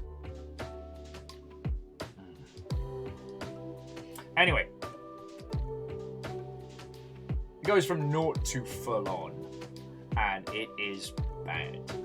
So, made the call. And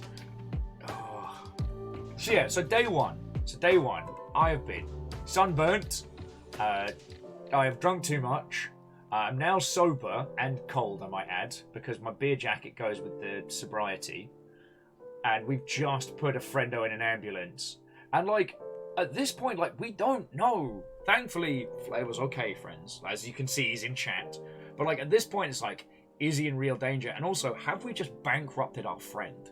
Because for those of you not based in the United States, like an ambulance trip is a whole bunch of money. Anyway, so go back to hotel, wash the sick out of my jeans and try and dry it with a hairdryer. Then up for the wee crack of dawn to then give Flair like phone and keys. Then I went back to the back to my hotel. I was just sad. Like, the post-sun plus the crash plus everything was just like, I trundled down the road, crispy as a feckin' bagel, just bought enough aloe vera to drown a person. It was just like, So, lied in bed feeling sorry for myself until I was alright. And I did feel bad because I was meant to help out Guy and the crew for the gig. I was meant to be on the door helping people in, and I'm just like, look, this is I'm not in a fit state.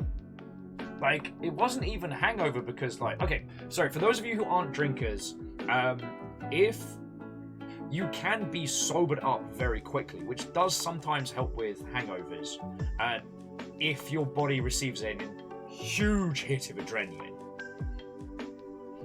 Now, again, friends, Flair's hospital stuff turned out to be free. Flair is fine. I mean, you got the banana bag and shit like that. But, yeah, it's bad. That's why whenever you, for those of you who do travel to the US, whenever they say, like, get health insurance, always get health insurance. Because it can get bad.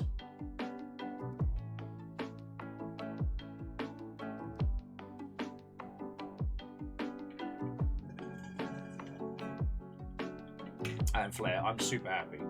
And like, when we saw you the next day and you were doing fine, like, that did take the weight off my shoulders, you know? Because there's always that fear, like, you put a friend in an ambulance and it's like, are they going to come back? But it ended up fine. But it did mean that my Monday was mostly spent being like a little sad sack, and we went to the gig meet. For those of you who aren't aware, I'm a member of the Games Industry Gathering, which is like an online community, which was originally started because GDC got cancelled. And we needed to have like an industry bar to go to. So we did like a fake industry bar and a drink, and that's where it started. Oh. All right, I'm gonna wizard veto the hospital bills because it is a scary topic.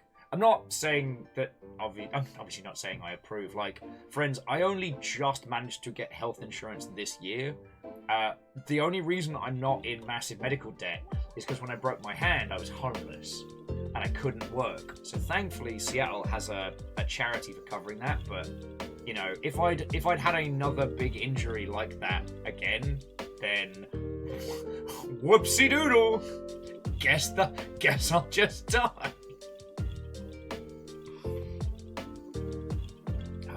Anyway. But Monday did turn out to be lovely, but it also signaled the start of the Denny's cascade. Because we were with Zalavir when he went for Painuki. What had happened is, whilst we were at the Gig Industry Gathering, someone mentioned that Zalavir's just tried. No, we went to the W. So the Gig Industry Gathering was lovely. That one weirdly felt the most casual because I get to digitally spend a lot of time with these lovely gig people. So I didn't feel the same like, pressure, well, not pressure, the same like, whoa! Because like I know these people, I get to spend a lot of time with them. It was real casual. Oh, excuse me. Oh, it was real casual. So after the gig meet, we went back to the W. For those of you who don't know, the W is one of the hotels within like Pog's throwing distance of the convention. So, J-Post, you have no idea how right you are with Denny's Cascade sounds like an Evangelion thing, but I'll get to that in a second. While we're at the W, we've ordered a drink, and we find out that Zalavir's just tried whiskey for the first, tequila for the first time. And we're like, shit, we just missed out on Zalavir having tequila. This sucks. Eric goes, let me find out where he's at. And he was within walking distance. So we went to the House of Shields. Turns out it had been like a private party that had opened up. I mean, in fairness, we knew loads of people then. And that's where we met up with the Brace Yourselves game crew and a bunch of other people. It was fucking cool. So we hang out there, we drink. It's real nice. Like the place we were at, the House of Shields, is a very old bar in San Francisco, and they do a thing which is a basil gimlet. It's like you can either have it with gin or vodka, but it's a basil-based cocktail, and it is gorgeous. I would forgot how to talk then. I would frequent this beverage throughout the rest of the week. So we catch up with the Brace Yourselves Games crew, and that's Ryan, Ryan Clark, and his whole squad. And for those of you who don't know, it was a basil-based cocktail. So a basil gimlet.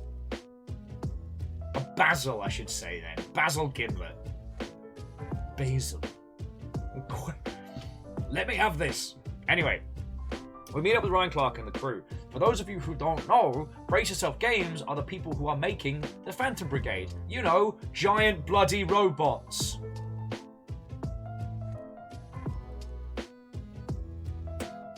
So I do my best, because Ryan Clark is quite a calm guy. He's a very, very cool person and has been lovely to me for as long as I've been in the industry. Be it when I've been like a person with a budget or a person without, he's always been exceptional to me.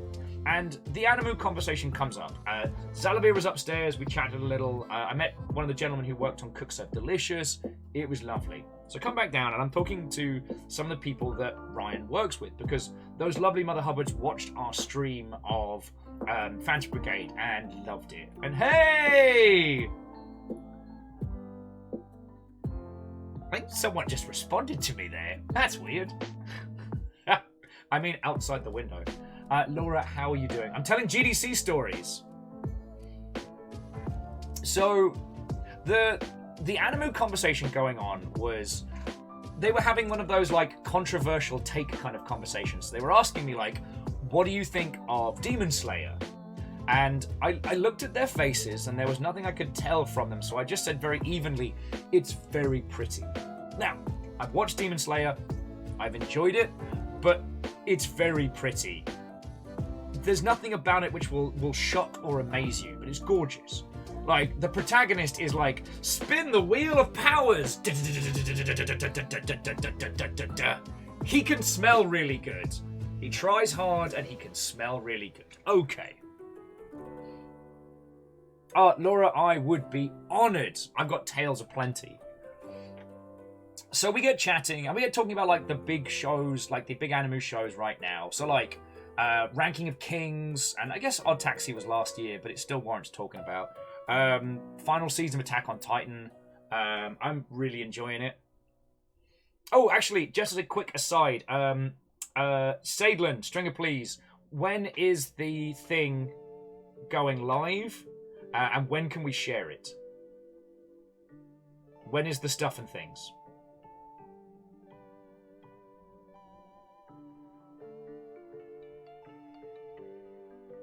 Okay, it was last Friday. Okay. Oh, Alan has just finished Odd Taxi themselves. It's a whole thing.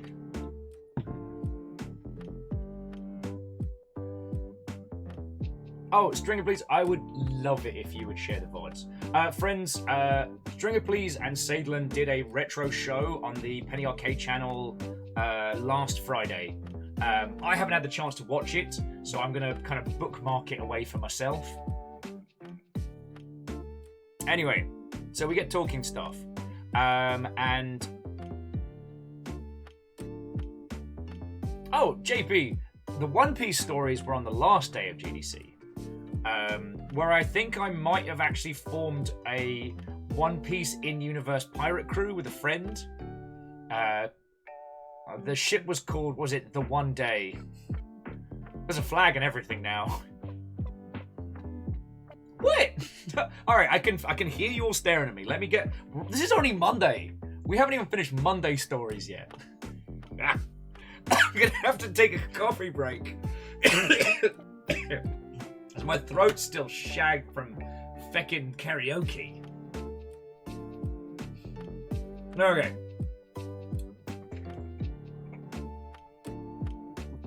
Hey look, Child of Doom, there is a noise that you can hear when a group of people silently start looking at you for the wrong reason.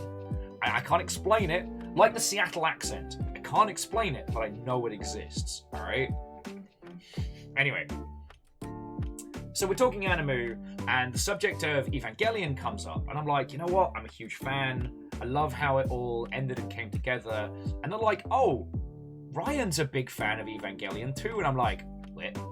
And they're like, Ryan, what do you think of Evangelion? And he's like, oh, I got some complicated feelings. I'm paraphrasing. And I'm like, eee. Not only do I get to talk about the whole thing, but they're going to encourage me. Nobody stopped me. So between drinking that place until they threw us out and a long trundle over to Denny's to get food, because I'm glad we did that because I hadn't eaten that day, so...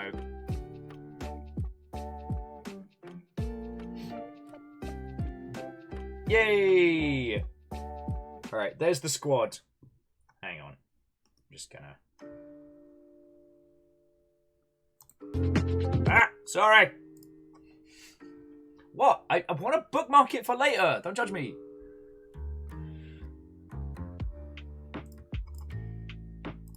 Okay. Sorry about that. Oh, you also added it to Videodroom? Okay. Thank you, Sadlin. Okay.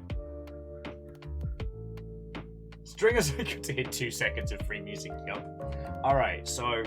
this is where the first Denny's things begin, because Ryan just brings a whole plethora of people. It's like Zalavir's there, the Brace Yourself team's there, Flair's there, who, as you may have seen from Denny's Twitter, sat and watched the new episode of Attack on Titan on his phone. If you do look at that particular tweet, actually, let me see if I can bring it up on my my feed, just to give cadence to this story, and so y'all can catch up. Again, I do apologize for the delay. There's something we installed a new cable today, and so I am going to troubleshoot to find out what is going on. But I do apologize for the delay, friends. But yeah, I do want to find this one image just because it brings it together. Like, you have to understand, like, I mean, this is before the Denny's Chaos mode. This is before it became a whole ass thing. Oh, there we go. Thank you, Flair.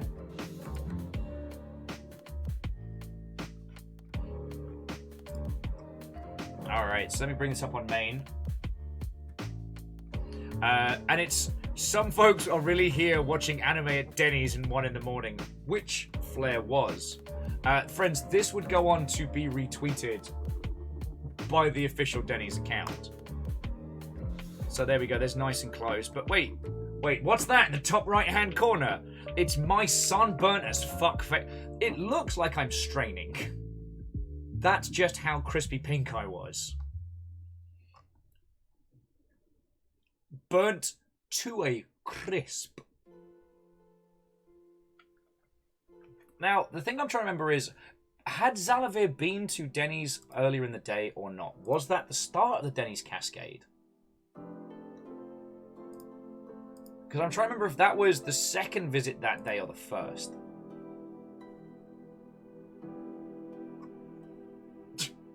Eagle Libs, I'll have you know, it took at least 15 to 20 minutes. At least.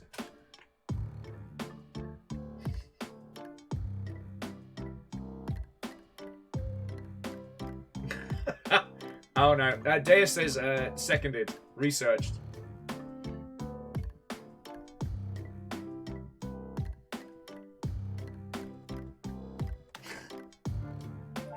Flair is also not wrong. For the rest of the week, I got back into my usual habit. As we'd go down the street, I'd just be moving from shadow to shadow.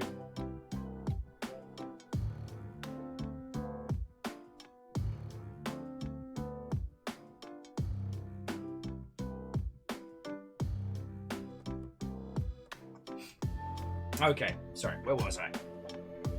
Oh yeah, so, and this would begin like the Denny's saga.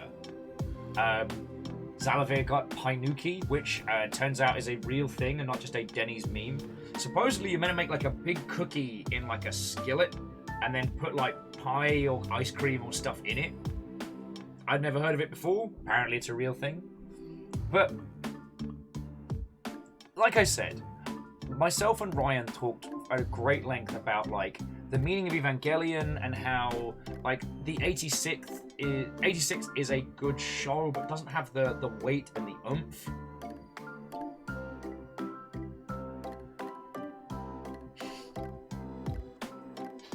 Flair says that I was like one of those JoJo stands that can't move unless it's in the shadows.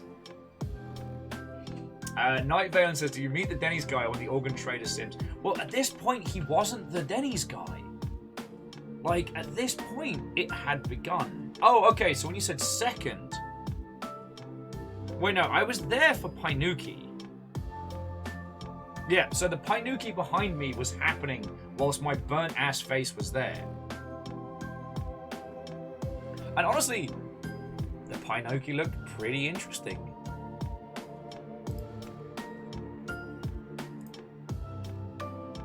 Yeah, I met him before he was a legend. I met him when he was merely, like, Zalavir game designer, you know, creator of an airport for dogs, not Denny's guy. Friends, and you need to understand, like, by the time he'd gone there, I think 3 times, he was... people were just yelling, oh, hey, you're the Denny's guy.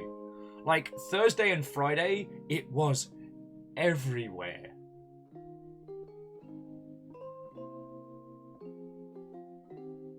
So yeah, so I believe it was Guy who had never been to Denny's who got taken in.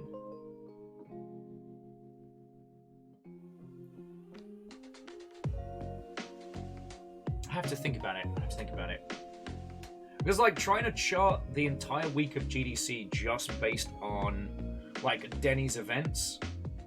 Yeah, it was Guy. It was Guy, who, originally from Australia, had never been to Denny's. Now, I find that strange because he's travelled a lot for work, but considering the crowd Guy rolls with, I can understand that, like, he'd not been taken to terrible places. You know, better...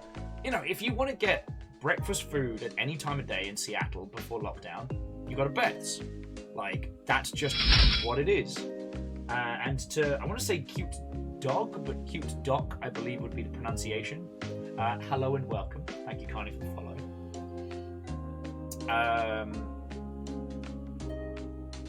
Oh, well, Vanderbeest, I'm trying to remember if we're like summer Denny's calendar or winter Denny's calendar.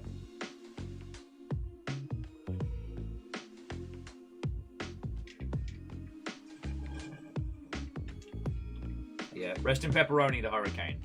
But, like, Guy had never been there, so Zalavir offered to take him. And then, when Zalavir wanted to have the meat for his company's strange scaffold, one of the few places you could just take a shit ton of people without a reservation. Well, he's Denny's. Agananiki, or 13 coins if you've got cash. Or Lost Lake. Lost Lake's alright. It's better than IHOP. It's better than IHOP. Sorry. Showing my biases here, I know. Anyway, so yeah, so Monday... God, I'm trying to remember what... God, now I'm trying to remember what Tuesday was in its entirety.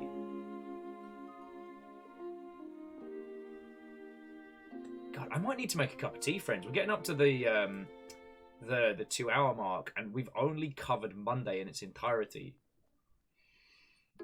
So what was Tuesday? Tuesday, Jimmy brought me an umbrella, which was good, and I spent a lot more time like in and around the park making friends. So it was pretty lovely, I won't lie.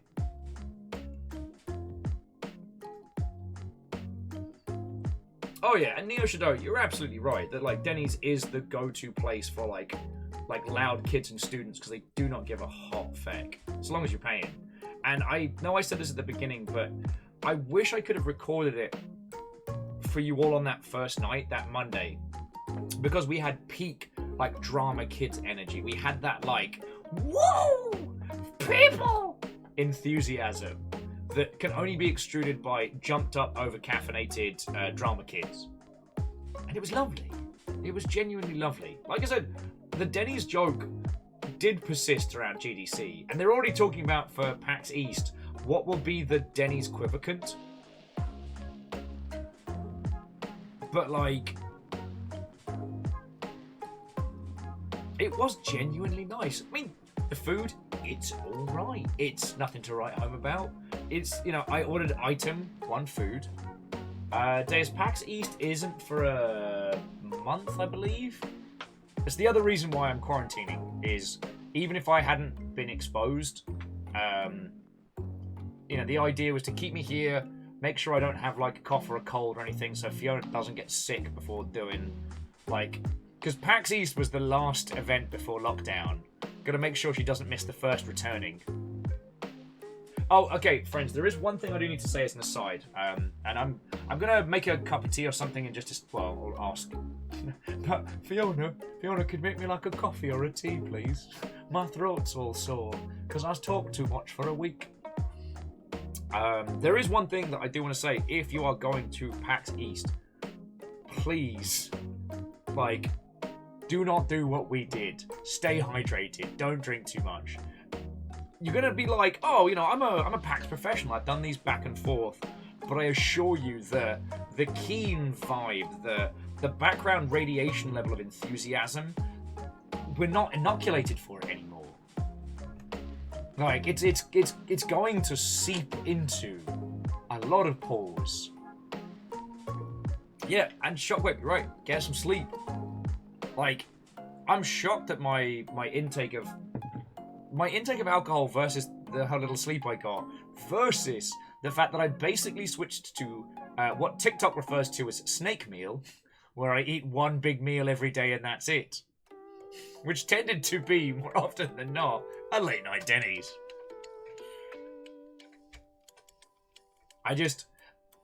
This upcoming PAX is going to be the most glorious, messy, drunken disaster. So, for those of you that are attending or working PAX East, brace yourself. Alright? I do not make this warning lightly. Alright, so yeah, so Tuesday was just meeting up with friendos, hanging out in the park. God, so many glorious conversations. And on Tuesday, I got to meet... Shackle, it's not the back of Floydo's head. S5 Flair, otherwise known as by his people name Floyd, was someone I was hanging out with a lot. I did see a Floydo lookalike that when I turned out it wasn't them, I was very sad. But now that we found out about the super spreader, the cheeky bad word, I'm glad that he wasn't exposed, you know? Oh, and Zakam, I think Elephant and Castle will be fine. They were open for the last West. Well, Prime. Vanderbeest, I know. Reactor online. Hey! Sensors online. Weapons online. All systems nominal. We were just talking about the GDC. What now happened? The Great Denny's Convergence.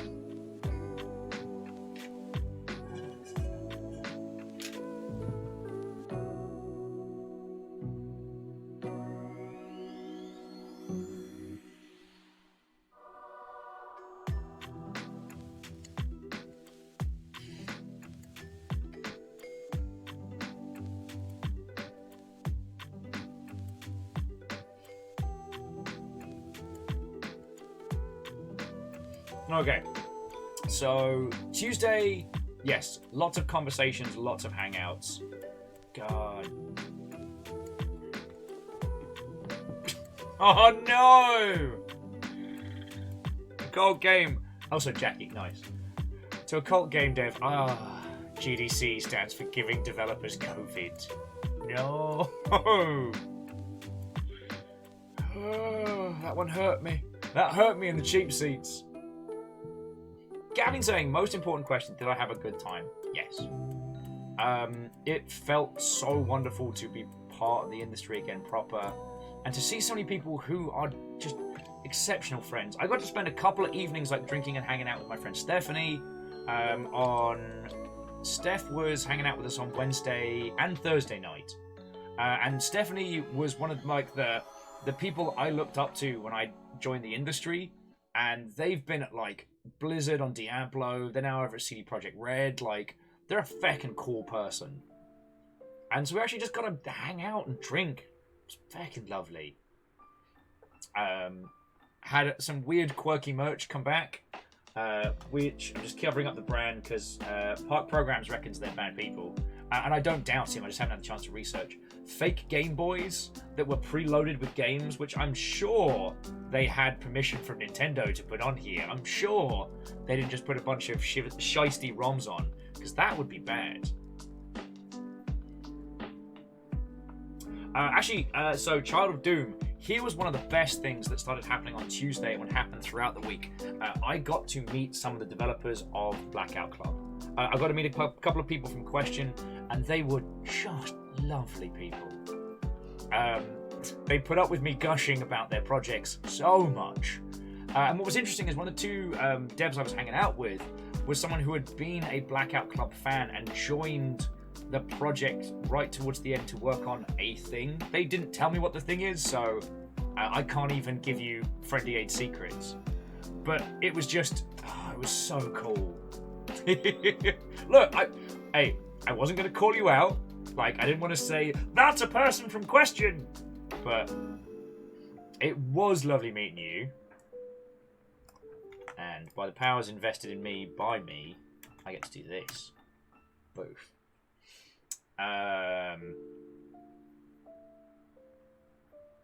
What was I saying? Oh, yes. So what would happen is a lot of people, we'd be hanging out in a little pod. And so most of life in the Yena Buena Gardens was chat to someone comes by and goes, oh, hey. So the circle opens up, and it opens up. Until you have so many friendos hanging out that people think you're holding a micro talk, which is very funny. And so people would come over and they do the usual like introductions like, oh, hey, what do you do? And so a cult dev and friendo would be like, oh, we work at Question. And so I'd be like, I tell you what, let me pitch you their games. And I was allowed to speak my mind wholeheartedly about both the Blackout Club and the Magic Circle. And it was fucking lovely. Talked about All or Nothing.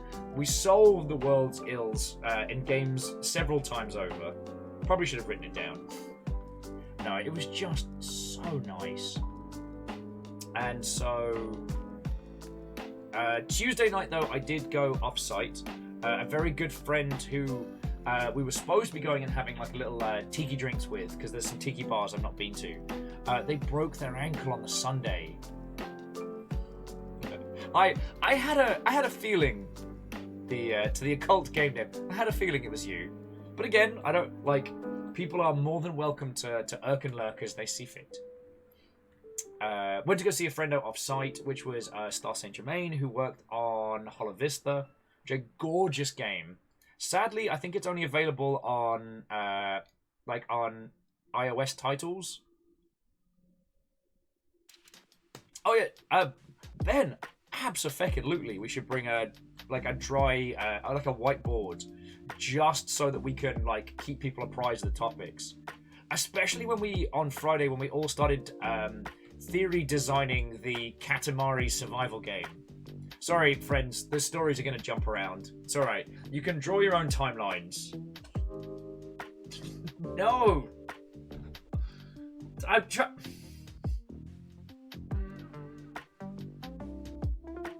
I am having fun telling the story. Should have disabled it for today. No! Boo! You guys are the worst. With all these cool devs in here hanging out. These people think I'm cool. They don't know I'm secretly a massive dork. Feck you, Robin. Feck you.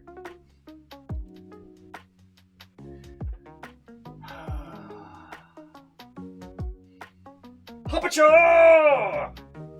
Alright. There. My dab of shame. You proud? You happy? Okay, Chia, sleep well. Eagle lives like, who thinks you're cool? People who didn't know any better until now. You guys are the worst. Anyway. Oh yes, Friday. After talking about the Dragon Ball Z game, where you play as just like regular tier characters trying not to get killed by like Cell or Frieza, we were talking about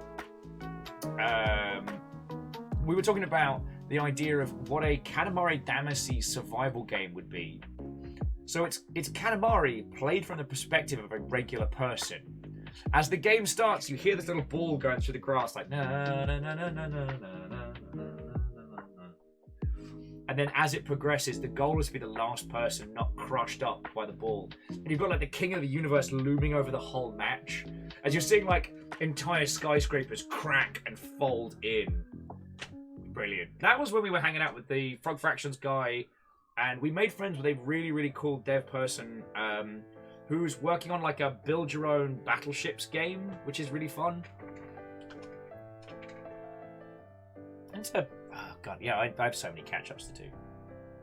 Anyway, so jumping back. So Tuesday night, hung out with Star, and we just had some bevies at theirs, a little bit of pizza, and just chatted. One of Star St. Germain's team was doing a talk about Hollow Vista, so they were like, hey, do you mind if I do like a run-through with you? And I'm like, no, that's cool. Like, it's fine. That's what we're here for. So I got to... The only GDC talk I saw was at a friend's house, like, before, which made it feel real kind of like cool and underground. Oh, yes! Waves of Steel is the game where you get to build your own battleship. Let me just make sure I got that one all set up and sorted. Because I was sure I made a note of it, but I don't think I've wishlisted it yet.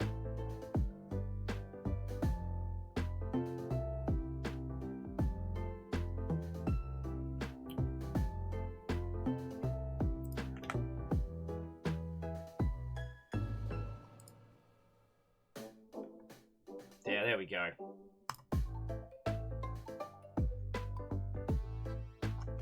Oh, friends, if you're wondering about the game in question, both. Anyway, sorry, where was I? After that, I went to a little bit of Power Times 10. I did miss seeing Front a lot, but I got distracted. And met up with more friendos. Went back from there. It was fucking fun. Like, Wednesday was definitely the day that felt like the most true to GDC, and the day was very similar, except for the show floor was open, so all the things I showed you, we got to have a little tour around. Again, I cannot say this enough, the show floor was possibly the safest place.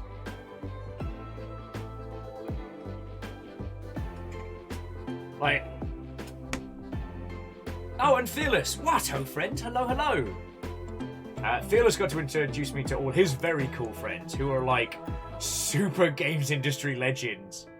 And I'm being like, oh, you people were all over at Lionhead and then Bungie when it started, and oh, that's fine. I just stream on Twitch sometimes.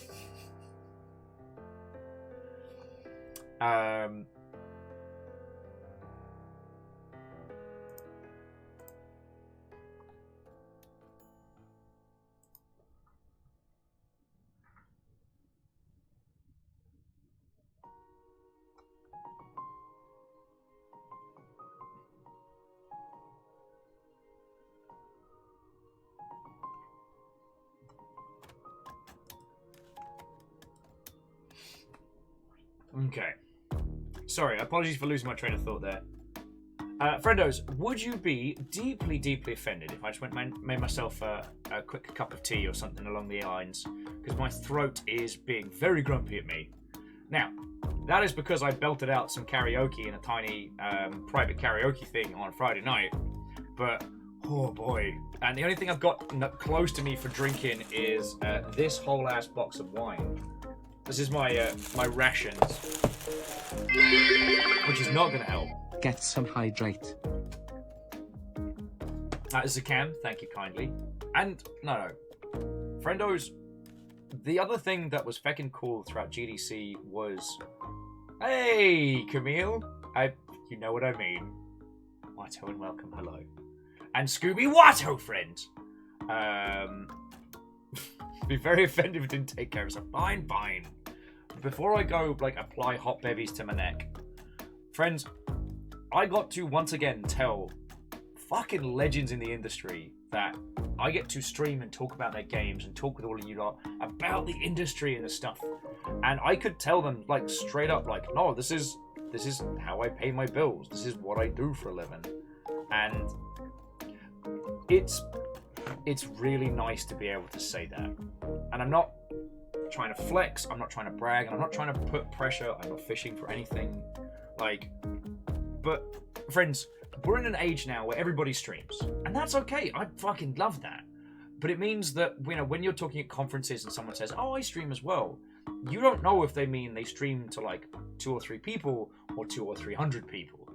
So being able to say, no, it is the thing that allows me to pay for a whole ass box of wine. Like, I think that's real powerful.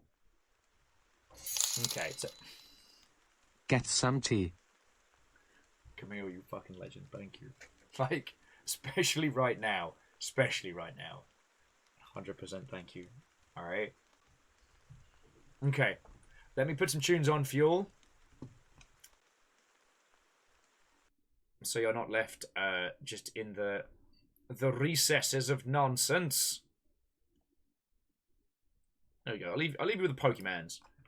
Alright. And I'll be back in just a second, friends. I've got to mask up, though. I've got to mask up and disinfect anything that I come near. Hooray! Being safe! Alright. Friendos, I'll be back in just a sec.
Hello, hello. I gotta stop doing that. Okay, hello. Look, water, and Fiona is very kindly making me a cup of coffee, so that I don't contaminate up the whole ass kitchen. We've made, like I said, we've made like a little like tray where like stuff can be left. Okay. Alright, where were we? So, I was talking about Wednesday. And Scooby, how in the hot heck are you doing? You want...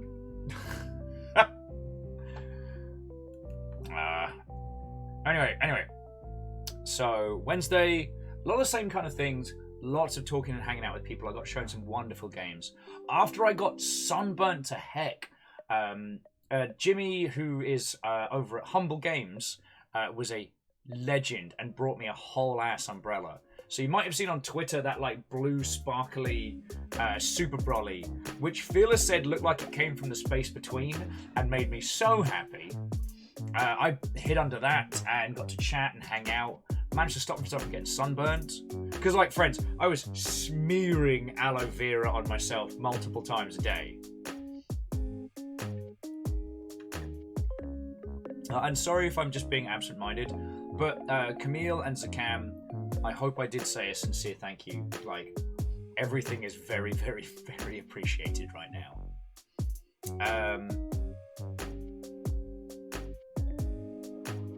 So I think we ended up... God.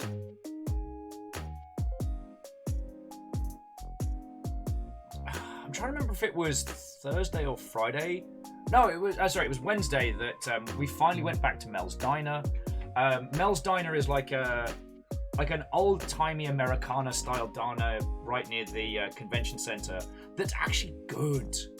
Like, God, when I worked my first GDC, if it wasn't for Mel's steak and eggs, I would have died.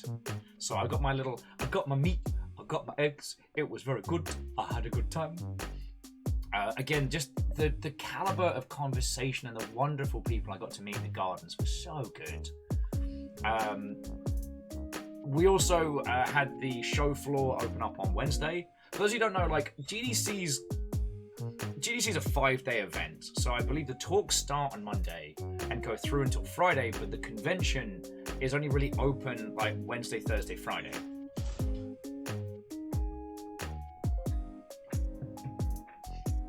So we got to do the tour. We don't need to talk really much about the show floor apart from the fact that, alright, friends, I'm sorry to let you down. I'm sorry to be a disappointment, but you need to know the truth. There were puppies on the show floor and I didn't manage to meet them.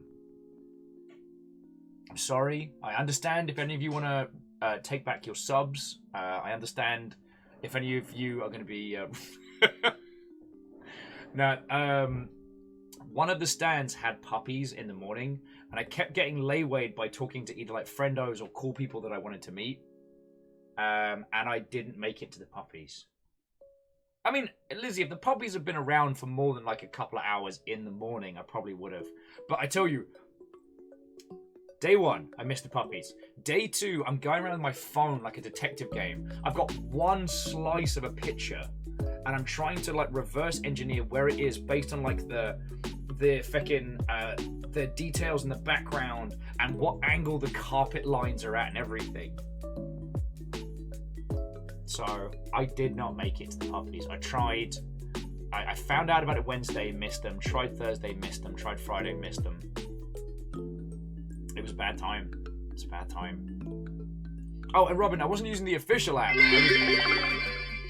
GDC Annual wasn't able to pet the dogs. Worst augmented reality game ever. I can't say you're wrong. I can't say you're wrong.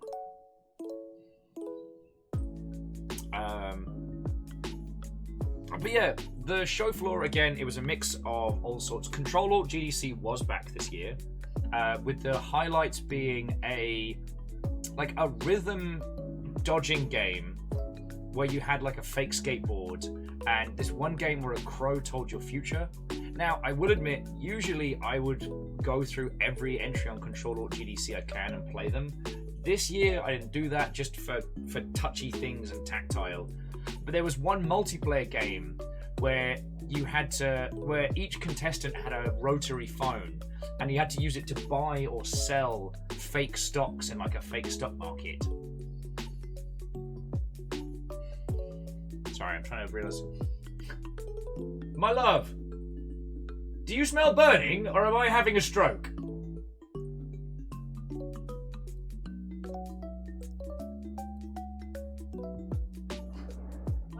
Do you smell burning, or am I having a stroke? Oh! It does. Why did it smell like the devil's lettuce?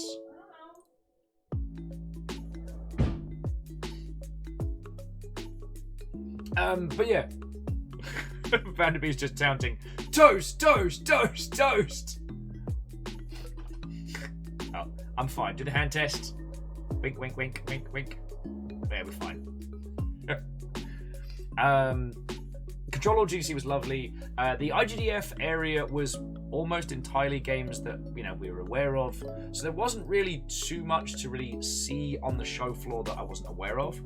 There was a quick-fire hacking game that was very reminiscent of like Night Team 4 via the Deus Ex Human Revolution minigame, so it looked very interesting. What was I saying? Oh yeah, there wasn't too much in the way of like bombastic things. Exploding Kittens was there. It was interesting that all the different country groups were all in the same place apart from Wales, which was way at the other end of the event in its own like cool like jet black little setup, like behind Unity. It's kind of rad. Midnight Protocol, that was it.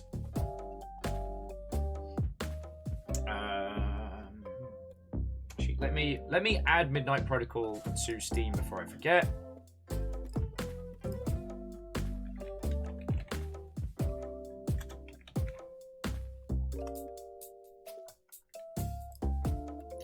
Fascinating. Okay. Sorry, where was I? And Baron Watto, friend? Hello, hello.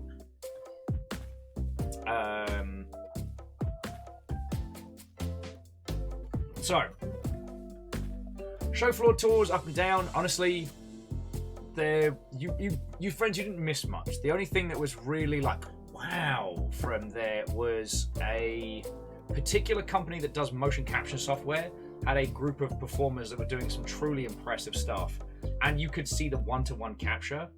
The funny thing was that there was a company trying to sell like full hand mapping gloves for the metaverse that did not work at all.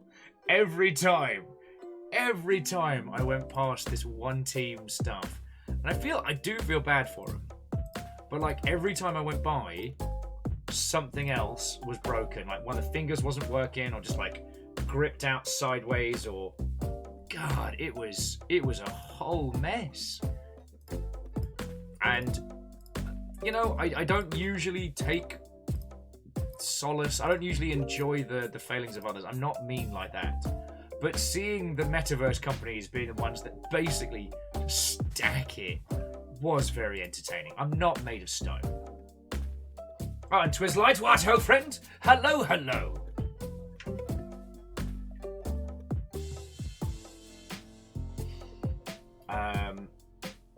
And again, to those of you who've just joined us, I apologize for the delay. Once this stream is over, I'm going to chat the Longship and see if we can seek out what's going on, because it doesn't seem to be anything going massively wrong behind the scenes. So, what was I saying? Oh yes, so that was a larger portion of Wednesday. Then we had a lovely... God, we just ended up having a really feckin' lovely evening Wednesday night, where we went to go see someone's... we went to go see some friendos we were invited to, and it turned out that the party we were going to was like a friends of particular lawyers party. Floyd was the one that brought us along. We hung out, and we ended up seeing a bunch of friendos we knew, plus by a pure coincidence, in the same bar we were drinking at, the community managers were having like the Mod Squad CMs meet upstairs.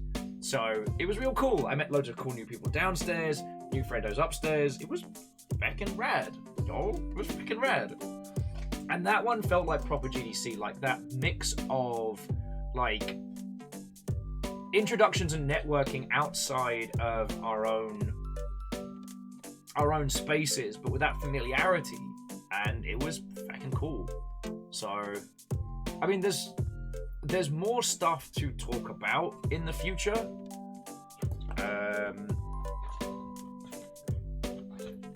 But that's a conversation for another time. Wait, Roll20 finally added dark mode. Fucking took him long enough. God, was my... Okay, so actually, Baron, whilst you are here, friends, sorry for a small aside. So for those of you, for Baron, those of you who don't know, so it is 100%. There is a 100% chance I got exposed to someone who has the bad luck. Now, don't know if I've got it. All the rapid tests have come back negative, and I've just had the big this morning. That's the medical term for the nasal swab. Not a lot of people know that. So I'm waiting on results. But Baron, we might need to have either a backup date or a later date, dependent on Lurg.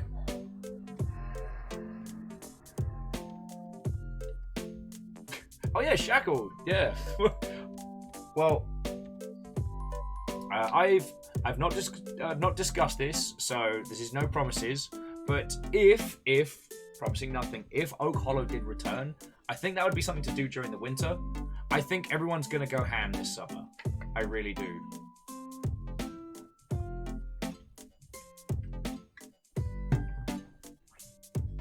I've been left an offering of coffee. My boy, do not touch the spicy water. Clicking. Spicy water is not for you. Thank you so much. You may have saved my life.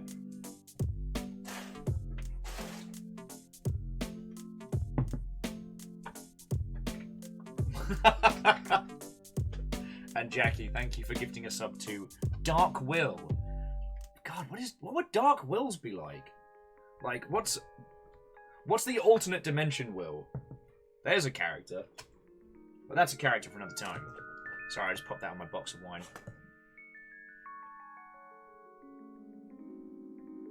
Okay.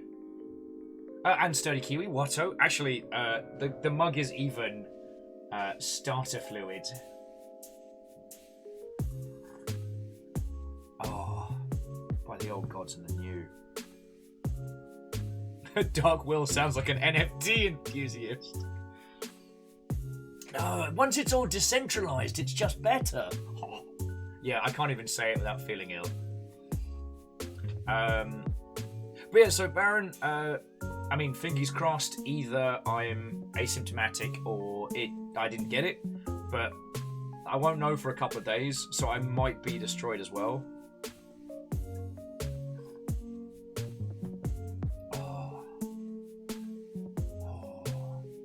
Oh yeah, friends, for those of you who don't know, so Fearless Sun came along as well, and Secretly Robin was a CA for this one.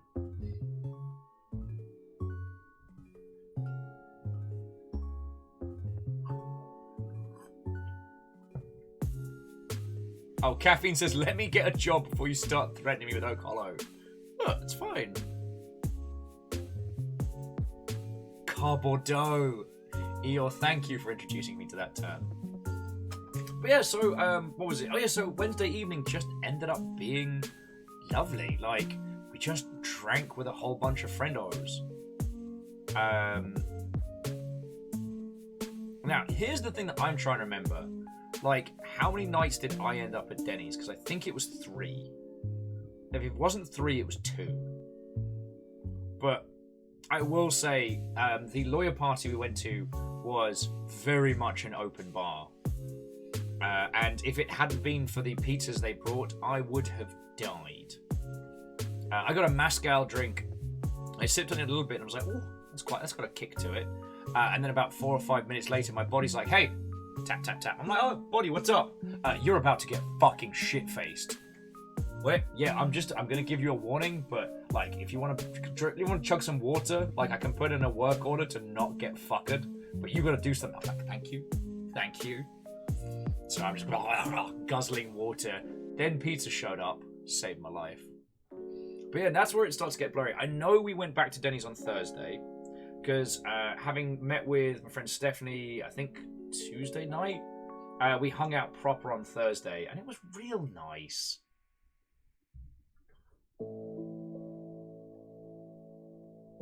Oh, also Thursday.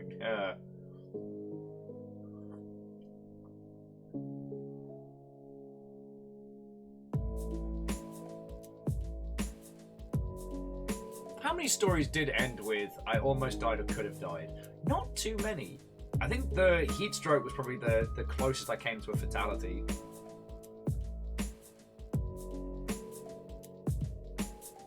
Oh, that and the guy that tried to fight me outside of DNA Lounge. Still mad about that. No, okay, I'm not really mad. It was just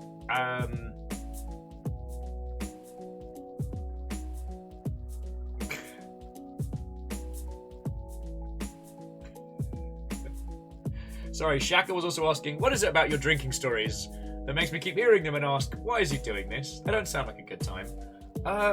This is still being studied. As you well know, animals can be trained, and yet somehow I cannot. Oh, and Laura, I didn't get full-on heat stroke. I came close, and after we found, like, after I was getting crispy, Eric dragged me into a very dark, very cool cinema for a couple hours. So that's probably what saved me from getting bad. But let me tell you, the next day I felt it. It was, I don't know what to describe it other than like a charred hangover. Oh, God bless this beverage. Can Twitch streamer man learn? Scholars disagree.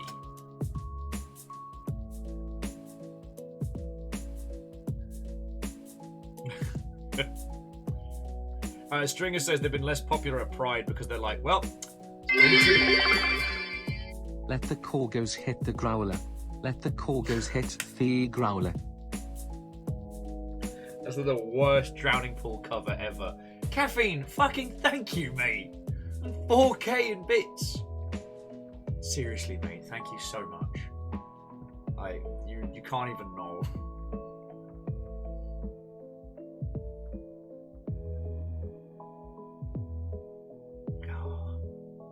Caffeine, thank you so much, dude. And Vanderbeest's trying to sort out our airborne corgo problem. Sorry, as a smaller side, Laura was saying that they've been less popular at Pride because they're like, well, it's been too long now, I shall now be sick. Yeah, the last proper Pride we did the watch brunch party, like over the parade, and then went to Gameworks for almost the entire day. And then went to a Pride party up at Hula Hula. Lot of jelly shots. But yeah, if I ever actually had to do the Pride parade or the march, full on heat shade parasol.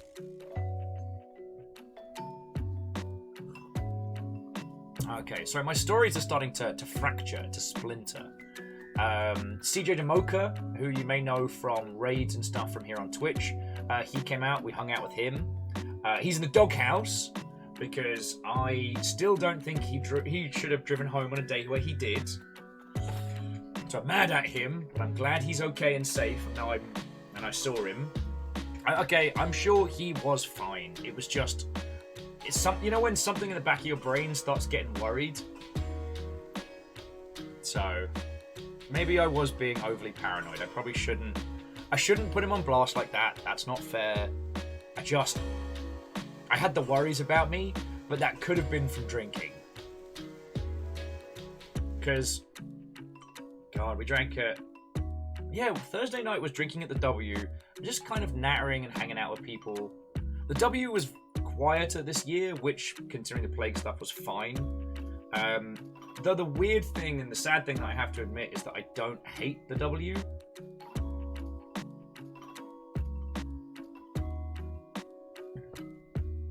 Oh, Robin says they kind of stayed put at the W. That's fine. I've made some great friends and some great contacts there. That's how myself and Terrence became very good friends. So...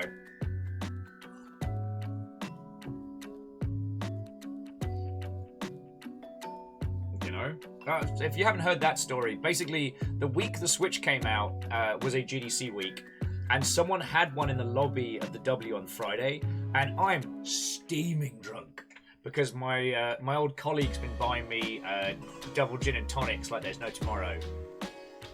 Because I'm flying out the next day, I'm done with meetings, and we're just like knocking it back. And so Terrence, I've never properly met, he was in a suit, I was in a suit, and we're like, hey, have you seen this new Switch? And he's like, whoa! And we're there using the gesture controls, looking like a fucking Nintendo commercial. It's great. The following year was Puppet Pandemonium, where we helped come up with a bunch of puppet puns. It was very good. It was very good. Oh yes, Caffeine, you are now the Jarl. You've managed to unseat, I think was it Twizzlite before? Which was no mean feat, I might add. The violence of generosity. And I'm really fucking grateful, friend. Cheers to you.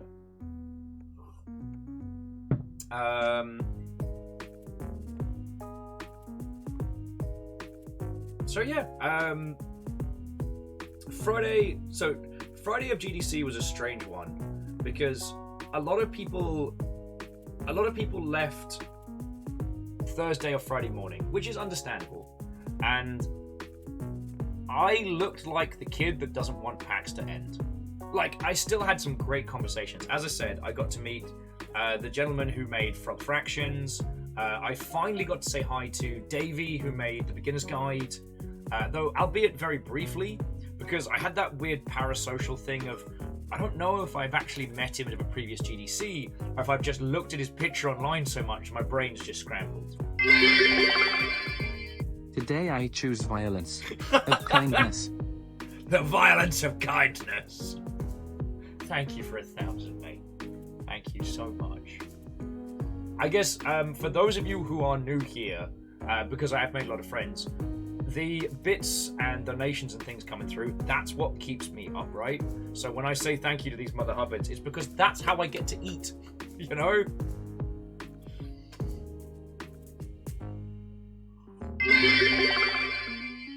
Spooky Ghost. Spooky Ghost.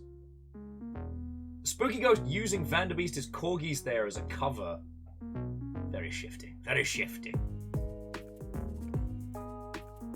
Oh, and Caffeine, Fiona mentioned, it will be feckin' cool if you make it up here.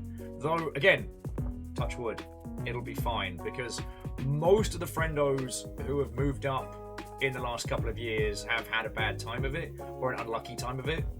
Like, poor Tuna finally moves within reach of Seattle, finally moves into like a big old celebration of all sorts. And then the world locked down, and then he had to... Stop that incessant clicking. Jackie gifting us up to Food Fund. Jackie, like, joking aside, I know it's for jokes and for comedy stuff, but thank you.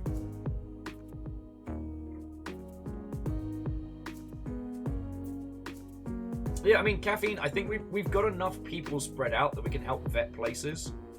I mean, we were talking about it in the long shit, like, moving, like, either north or south of Seattle, and anywhere, like, light railingness gives you a load of mobility. You do have a car, which means that living outside the city and coming in isn't a problem. Just, like, most people, when they first try to move to Seattle, they look at, like, downtown, and they look at Capitol Hill and go... Like, I mean, like, Beacon's cool, Georgetown's awesome. And yeah, Sans Car does make it rough, but not impossible.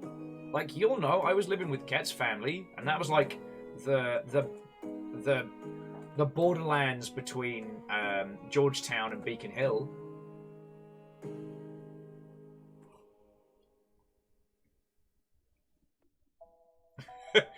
I mean, you're not wrong, Baron. Living in the city and commuting to Kent, but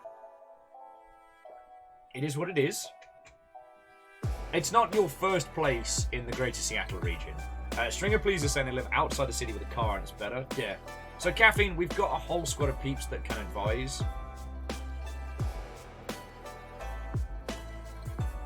Oh, nice. Caffeine was looking at places around this way. This way's lovely. It's like a self-contained little area, but you can still get to friendos. Oh, wow. Just as an aside, friends, Eeyor's saying that on the subject of expensive cities, they moved to a rent-control place in Toronto about 9 years ago. Oh boy, nailed it.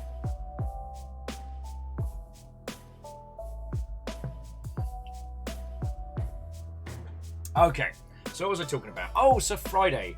Alright, so here's one that you'll all be familiar with. So friends, quick show of hands if you've been to a PAX or a Comic-Con or an MCM. You know how on the last day after the show floor is closed, you'll see those kids where it's been like their first proper convention. I mean, kids, they're probably in their like 1920s, but they're young. And it's their first con, and they're wearing their badge, and they've usually got one of those like paper hats, and they're covered in like badges and pins and swag. And they don't want it to end. They don't want to say goodbye. So they're kind of like, they have this like, this open-eyed like combination of like exhaustion and overstimulation. They're looking for whatever. Like that was me on Friday. I spent 4 days talking with my peers and having these exceptional conversations. Made so many good friends. Hey, Hookshot, Watto friend. I was talking about your game. Because we were talking about Steam Next Fest, but that's another story. And that was kind of me, like floating through the gardens, chatting with people here, chatting with people there. And I ended up doing some weird loops because, you know, I didn't want to leave the gardens and go off-site because I didn't want it to end, you know? I bimbled for a great many hours. And Moose Watto friend, hello, hello.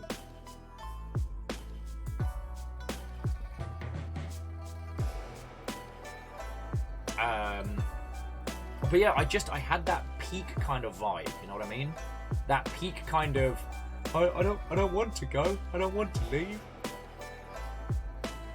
But Terrence had quietly informed us the previous night that he was going to be just buying everybody drinks and food at the W and just hanging out, and he was true to his heckin' word. We had a wonderful time there.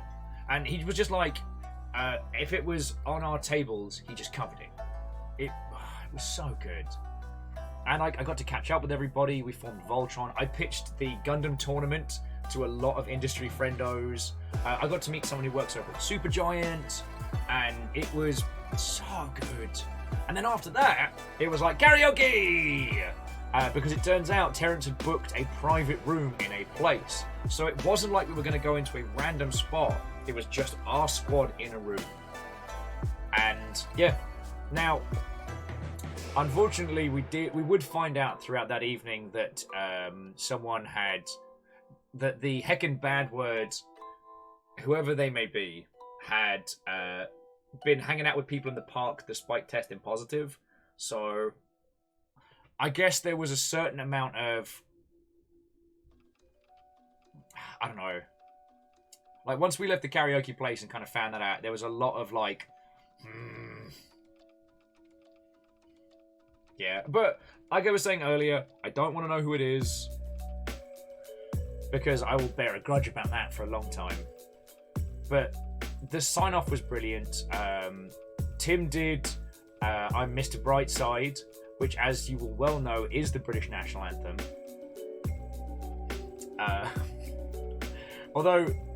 So Tim, who heads up feckin' Global Game Jam and Seattle Indies, is a feckin' legend, can sing like a feckin' champ. But this was one of those like small room karaokes, so everyone's singing. Oh, also, it turns out during karaoke, I can't help but pose like an idiot. Go figure. The gin might have had something to do with that. Ooh. Robin's like, glad I went to the post-mortem instead, I guess. Well, no, so Robin, it was... the karaoke was loads of fun and wonderful. And was really happy... It ended at just the right time. Like, if it had been a regular San Francisco night, we probably would have kept drinking until we couldn't move. Vanderbeek's like, but the killers are from Las Vegas, and the royal family's from Germany. What's your point?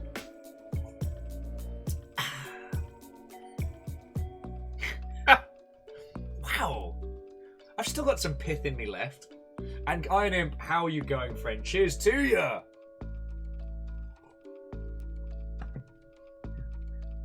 But yeah, agreeing with Occult Game Dev, the Post-Mortem is a game dev bar I would absolutely go to. And Robin, I hope the CA's like post-mortem party was a good one. Eeyore says, am I the only one that prefers those big karaoke places with audience? I would disagree. I don't like them as much in Seattle because the caliber of singers on any given night is scary. But usually, like, I got real lucky because the person who taught me how to overcome karaoke fears and things was a friendo in New Zealand, in Dunedin. So the crowd was smaller and more forgiving, and because it was a place that was open till like 5 in the morning, a lot more drunk. And Laura does make a good point, like tiny rooms are better because you can get a turn within 3 hours. Yeah, Salem, Hula Hula does work out well. It's just sometimes Hula Hula has a few they're like sleeper power singers, and I'm there being like, I was just gonna sing Arctic Monkeys.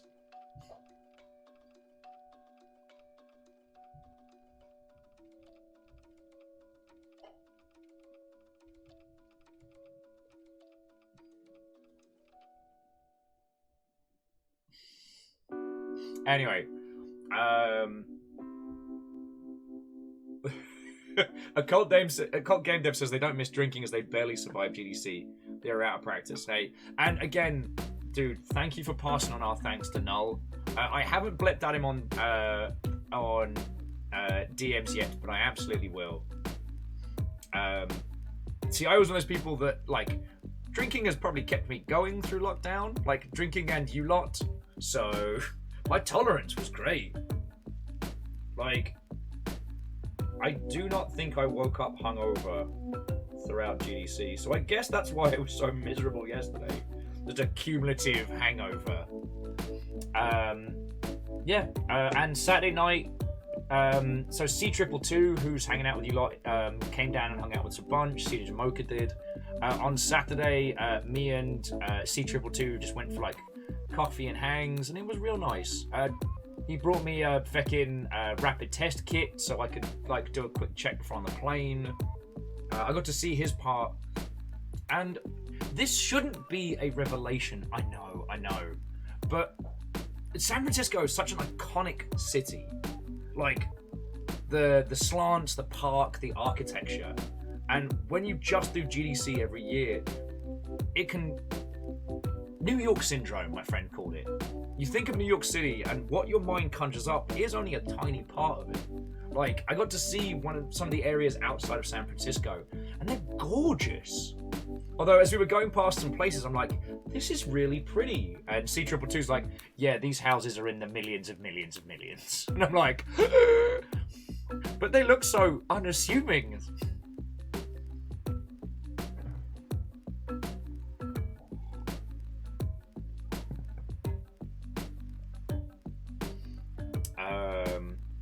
Oh, Phyllis was saying that they were a little buzzed on Thursday night, didn't plan on having more, and then bought another drink.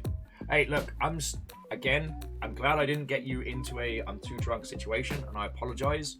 But friends, Phyllis, we went to the Intercontinental on Thursday evening. That was it. That was what started our Thursday. We didn't know what to do with ourselves. All the parties looked like they sucked. So we decided to just hang out. So it's a bunch of proper punk, disheveled indies and Fearless and friendos, And so we went to the Intercontinental, which is one of the swanky hotels, and just made all the money people nervous. I did actually see a couple of people I hadn't seen in ages because they were staying there, which was real nice. So I got to see Other Will, I got to see Rashad briefly. It was real nice. Oh yeah, the Death Star bar was reserved by farmers. No, I'm not making this up. It turned out midweek, the Marriott was being used for a farming convention. And so on Thursday night, a bunch of people hadn't been to the Death Star bar. The actual bar is called The View. And it's at the top of the Marriott Marquee, I believe the one in by the Moscone is called. But it looks like Palpatine's chambers from fucking Return of the Jedi. Huge curving windows with that almost like that black sci-fi kind of look to it. So it's colloquially known as the Death Star bar. Actually, colloquially, within game development, it's known as the Death Star bar. We tried to go there, and it was booked out and full of farmers. Grumble, grumble, grumble. So we went to the Intercontinental, and, you know, it was real nice. The last time I was at the Intercontinental proper was when we did the awesome tier bar tab.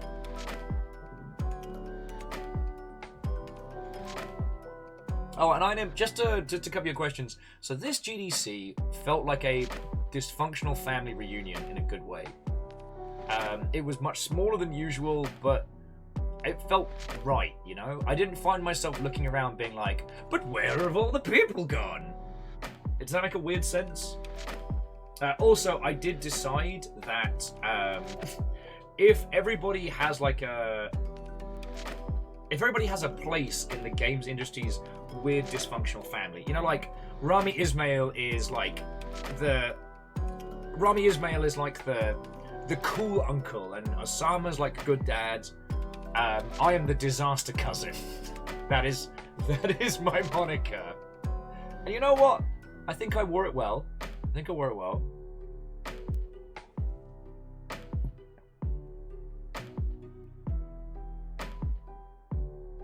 Eeyore says he should have drank with the farmers. Aggie's party hard.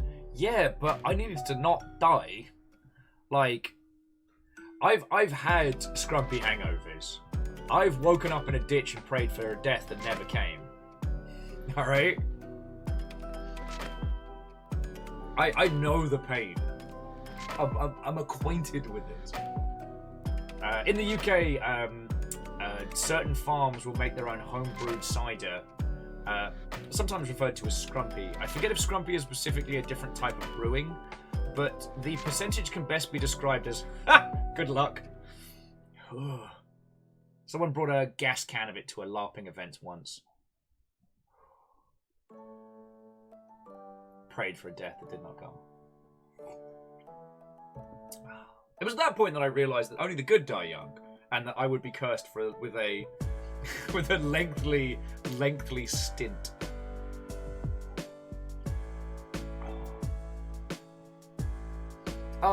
Like moonshine, but more deceptive. Oh, Occult's also saying all their worst hangovers occurred at LARP.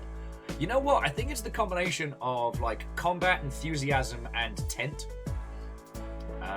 The other one that made me pray, like those hangovers where I would have given soul, firstborn, everything, just make it stop. Was when we came up with mum, which is mead and rum, equiparts. That's it. Ugh, shudder to think about it.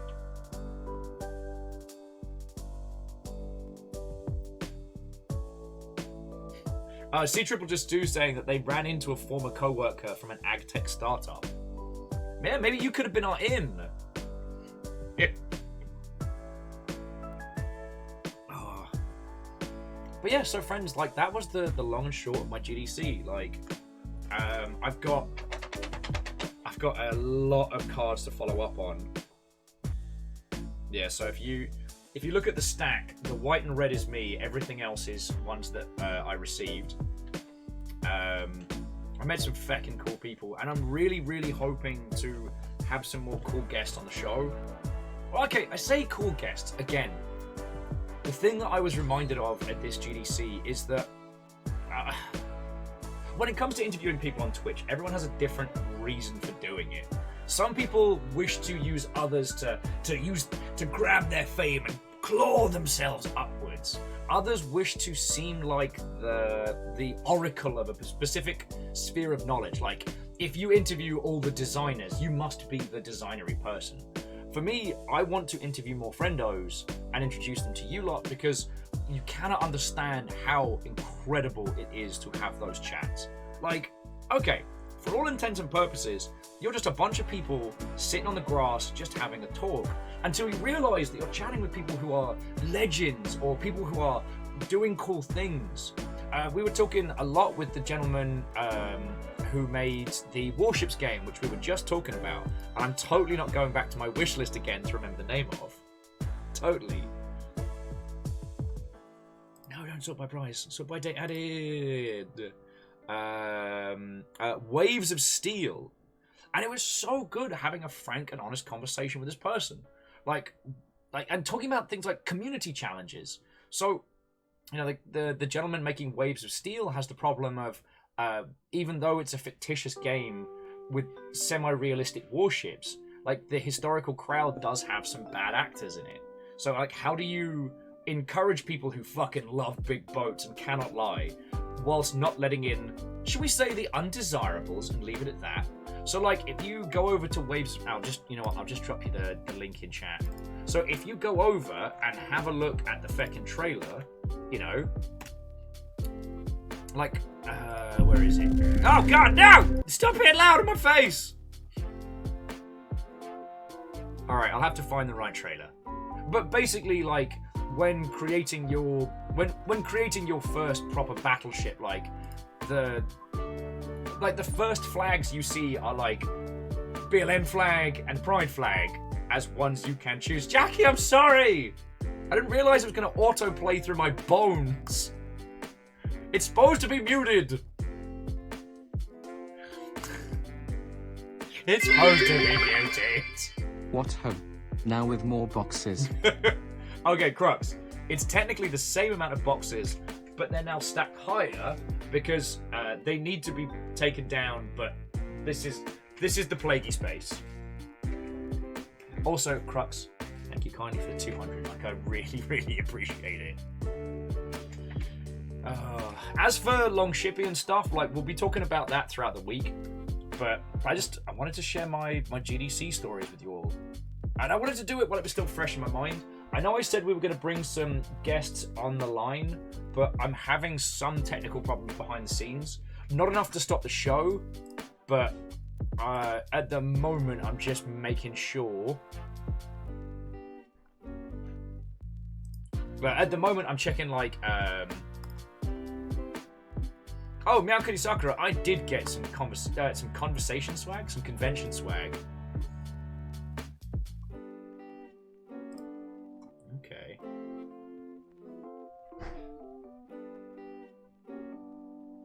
Yeah, I'll have a look at that later. Sorry. One of the ones that I'm sure is not going to get any companies into trouble was a fake Game Boy preloaded with a selection of games, some of which appear to be Nintendo titles. But that can't be the case, because sure, like, preloading Nintendo games onto a Game Boy, giving them away on the show floor, that doesn't seem like it's legit. But I wasn't the one giving them out, so I'm not worried. God, what was the other cool swag? Obviously, the thing I am so proud of. And you know what? I'll just put it in general chat in Discord, friends, so you can see it, because it'll be quicker than trying to get it up on screen. So, this was one of the feckin' cool things we got.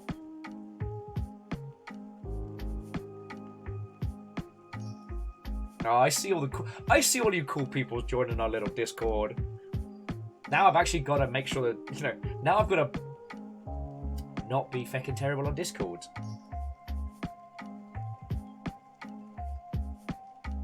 Alright, give it a second, dear friends. Give it a second. And yeah, so if you cast your eyes into general, that was one of the things we got that I'm so proud of. And it's one of the Airport for Aliens run by dogs boarding passes. Jackie, no. Jackie, no.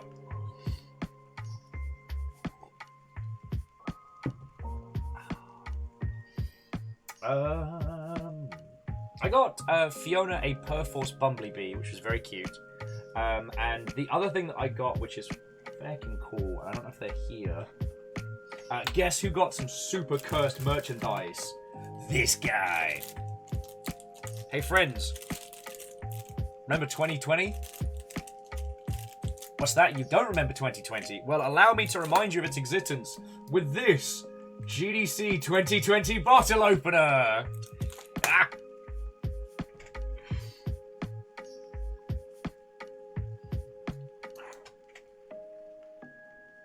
Wait, does the boarding pass say 69? Did Zalavir give me a 69 and I didn't notice? Alright. No, before you... No. I want to do over on that and we'll never speak of it again. Yeah, alternative dimension swag. Sadly, there wasn't any GDC 2020 t-shirts for grown-ups. Otherwise, I would have gotten like a t-shirt or a hoodie. We did also get GDC 2020 shot glasses, but they've been disinfected and cleaned and put in the kitchen. I did consider getting a GDC 2020 baby bib and giving it to Amos, but they were a bit expensive. Like $30 for a joke gift was a bit. No, Ben, the disinfected with gin is what we do for my insides. Yeah, the future game developer.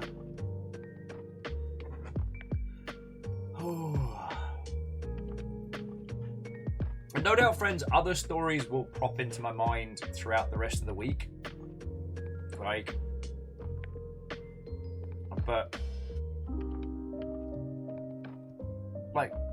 GDC was good. I wouldn't have done it if I didn't have, like, if I didn't have the flight already covered, I don't think I would have done it. For those of you who don't know, my flight was the carryover from GDC 2020. I thought I'd lost it, because I remember calling, what was it? Air Alaska, that's it. Why does my brain keep saying Air Africa? Air Alaska had weird, fluffy policies on what was going on, and I couldn't really get a straight answer from anyone. So I was like, you know what, feck it. I've lost it. I've just got to eat my eggs and move on. And I get a message at like December 1st, 2021, being like, you still have this much money left. Be sure to spend it by the end of December, or you lose it. And I'm like, oh shit, oh no, what am I going to do? I was like, Judy, sir.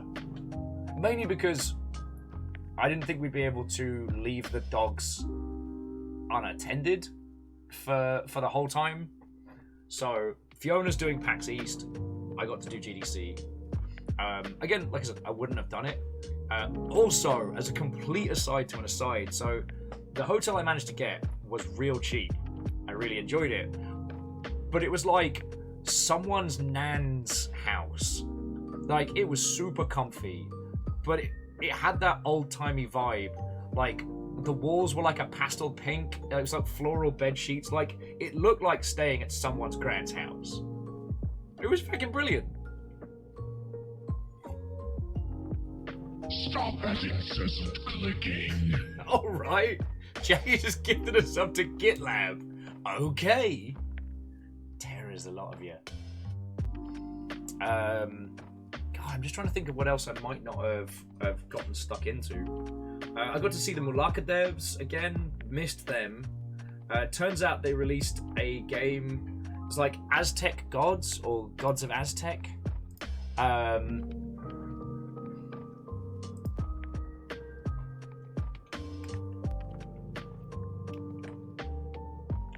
Aztec Forgotten Gods, I think, is theirs, which looks gorgeous, and I'm really intrigued by it. But unfortunately, it shared a launch window with Elden Ring, and I'm like, no.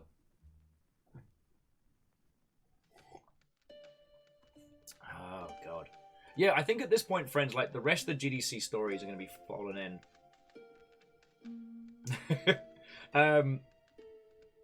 A cold game dev said they were saying at the Mossa, which was weird. Yo, the Mossa used to be my little, I wouldn't say secret, but friends, for those of you who don't know, like the Mossa is this weird, tiny hotel, like right nestled in next to all the big hotels, and it would be tiny rooms but low prices, and pre-plague, infinite donut balls in the morning, like fresh donut balls. So I'd load up on those, and what I'd save on cabs and stuff was great.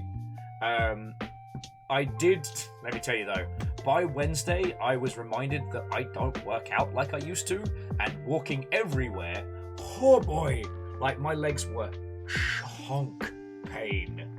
It was good.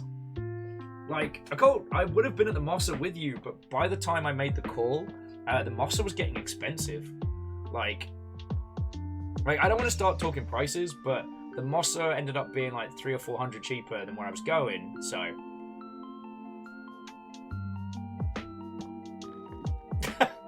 Okay, that sounds like a story and a half. A cult saying that they'd stay there again, but man, fucky place. There was a huge brawl of crypto bros in the hallway fighting over something. The last Numpty. Someone had the audacity to say that, you know what, maybe NFTs aren't a good thing. Maybe they're not great. I'll kill you!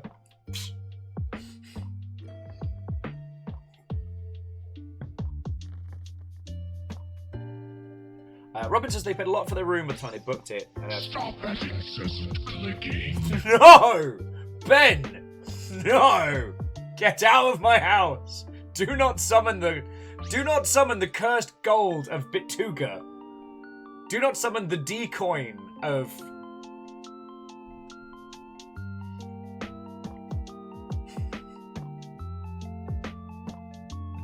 Why are you like this? Why are you like this? I didn't even get the cursed gold. I don't deserve this. Your apes are ugly. Your apes are ugly! I'll kill you! Oh. Now, I will say, like, what I was advising people this year is, like, this was the year to do private bathrooms. Like, having a place you don't have to worry about, like, an external plague face. Like, a lot... Vanderbeest's like, do you accept Dcoin? I don't know. Does Dcoin work at the shops? That's the worst joke I've ever uttered. Ever. And I can't take it back. I can't take it back. Oh, God, what else? Like I said, friends, this is going to be the point where, like, it's the little stories now that are going to pop into my head. I did have one of my tweets go viral. That was funny. I think it was from either Wednesday night or Thursday night. I think it was Wednesday night. I just tweeted, it turns out that devs want Denny's more than NFTs. And for some reason, it just hit a note with everyone. And for the rest of the fucking show, my phone's just like...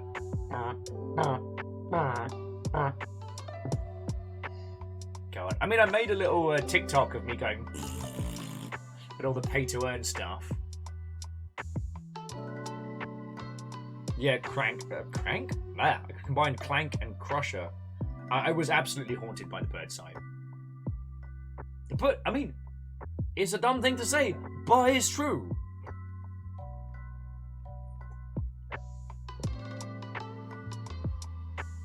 Like, he's not wrong. So...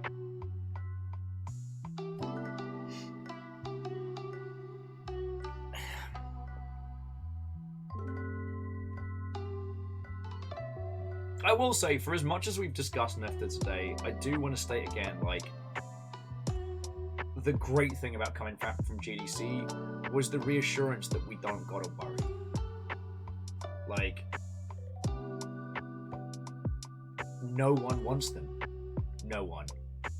And the few people that have gone over to the dark side are really suffering for it. It's essentially, for indie teams, it's a death nail. it's the black spot. Like, you don't come back from that. Like, honestly, the NFTs are so toxic, so radiated, that honestly, the only thing you can do is close the company and either reform or go your separate ways.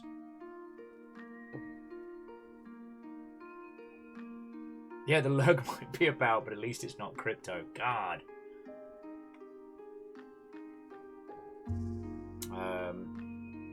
Though I had surprisingly few people like up in my mentions. I may have said the darkest thing I've ever said out loud in this particular discussion. I don't think we're quite ready for it as a conversation, but there's a very good reason why people don't try and pitch to someone who looks like me. Because whilst, I mean, you all know I'm noodly armed, I ain't gonna do shit. But I think I look like I look like I might chew through a trachea. I've thought about it. Chewy trachea. So I didn't get NFT bros pitching me. So I don't have too many stories on that one. God, it was the hand monitoring hardware that never worked. That one continued to make me laugh. Like, I'd see the guy doing a demo of, like, it was like a little unit that was supposed to scan your hand movements, like, based on, like, I don't know, laser positioning. And I'd look at the screen above him, and they managed to sort of get the general movement right. But for everything else, like, the fingers were in these weird, like, broken directions. So funny. So funny. And again, Unity was the biggest game dev there. There wasn't an Epic stand. There wasn't Microsoft or Sony or anything like that. So, kind of understandable. Like, I'm not giving any companies shade for not having a booth. Although, ironically, this was definitely the year to have one. Like, props to all the indies that brought their stuff. Because they probably got so much more coverage, let me tell you.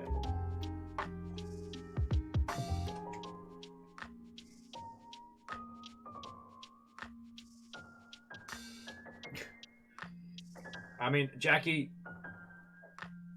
if you took all the money you would spend on creating a joke set of Numptys and just put it into dumb jokes via bit messages, you would do more good for my dumb self, and more people would see your joke.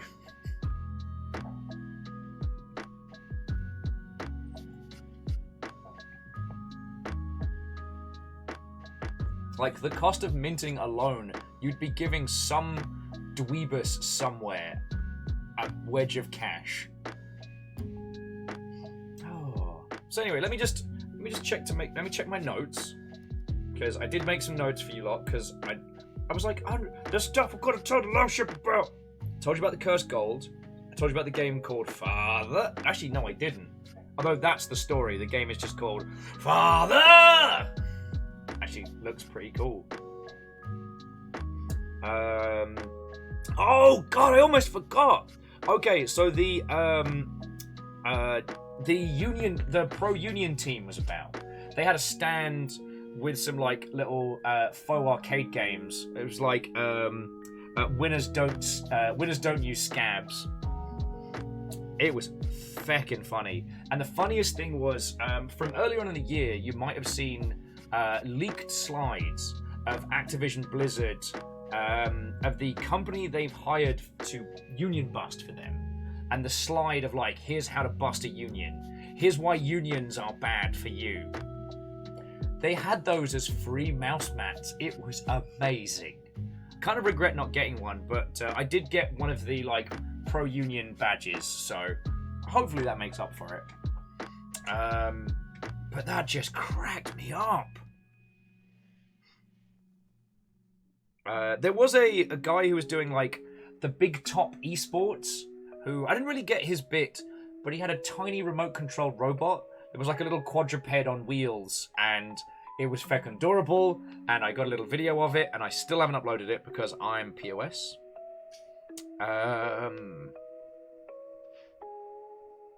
yeah, I think that's the long and the short of it. I'm pretty sure I saw the oldest house in San Francisco. I did take pictures. Oh, and I met the vampires again, which, you know what? It's kind of a flex. Like going to San Francisco and being like, yo, and people are like, oh, where do you know this person? Oh, it's a vampire. I know a bunch of vampires around here. People are like real vampires? And I'm just like, apparently they like me.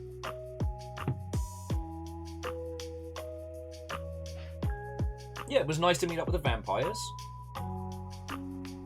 In fairness, the vampires were working the lighting at a place that we went to, so it wasn't like they were just around.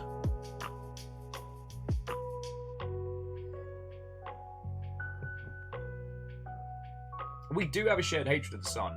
Like, considering how crispy I got as fast as I did, it definitely smacks of having a bad time.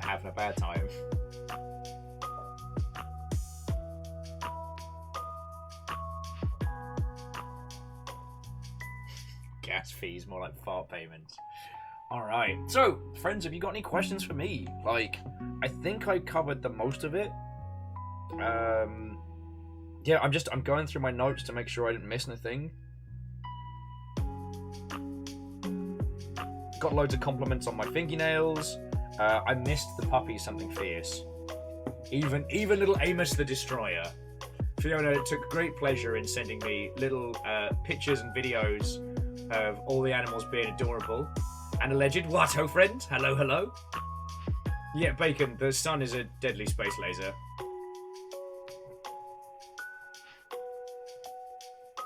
Welcome, Watto friend. And it's just, there's so much of, like, con nonsense that I forgot, like, not going out in the sun. I will say, flying again, holy crud, I completely forgot how to airport. I look like Mr. Bean. Mr. Bean flies domestic. I didn't know where to pick up I didn't know where to put my shoes and my stuff. I didn't know where to put my drawers down. Well, thankfully it wasn't one of those kind of inspections. But I didn't know where to put, like, the big trays down and stuff. It was feckin'... I was full-on idiot mode. At one point, I'm standing there with my grey bin, and I don't know where to put it. And one of the TSA people was just like, just give it here. Shackles had turned up with your carry-on on your head. Thankfully, no. Because I booked my flights back in December, so I got the pick of my seat without having to spend money for an upgrade. So it was good. I was right at the front.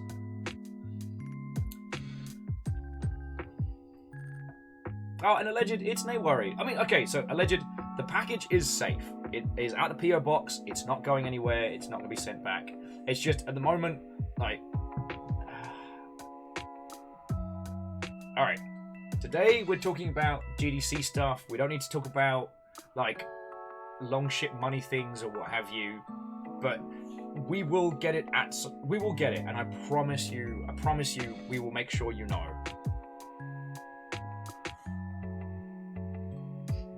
Well, so alleged, what we have is what's called a USPS mailing address, which is different from a traditional PO box.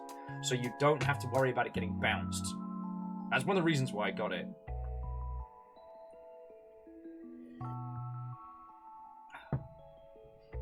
God, I'm just trying to think what else.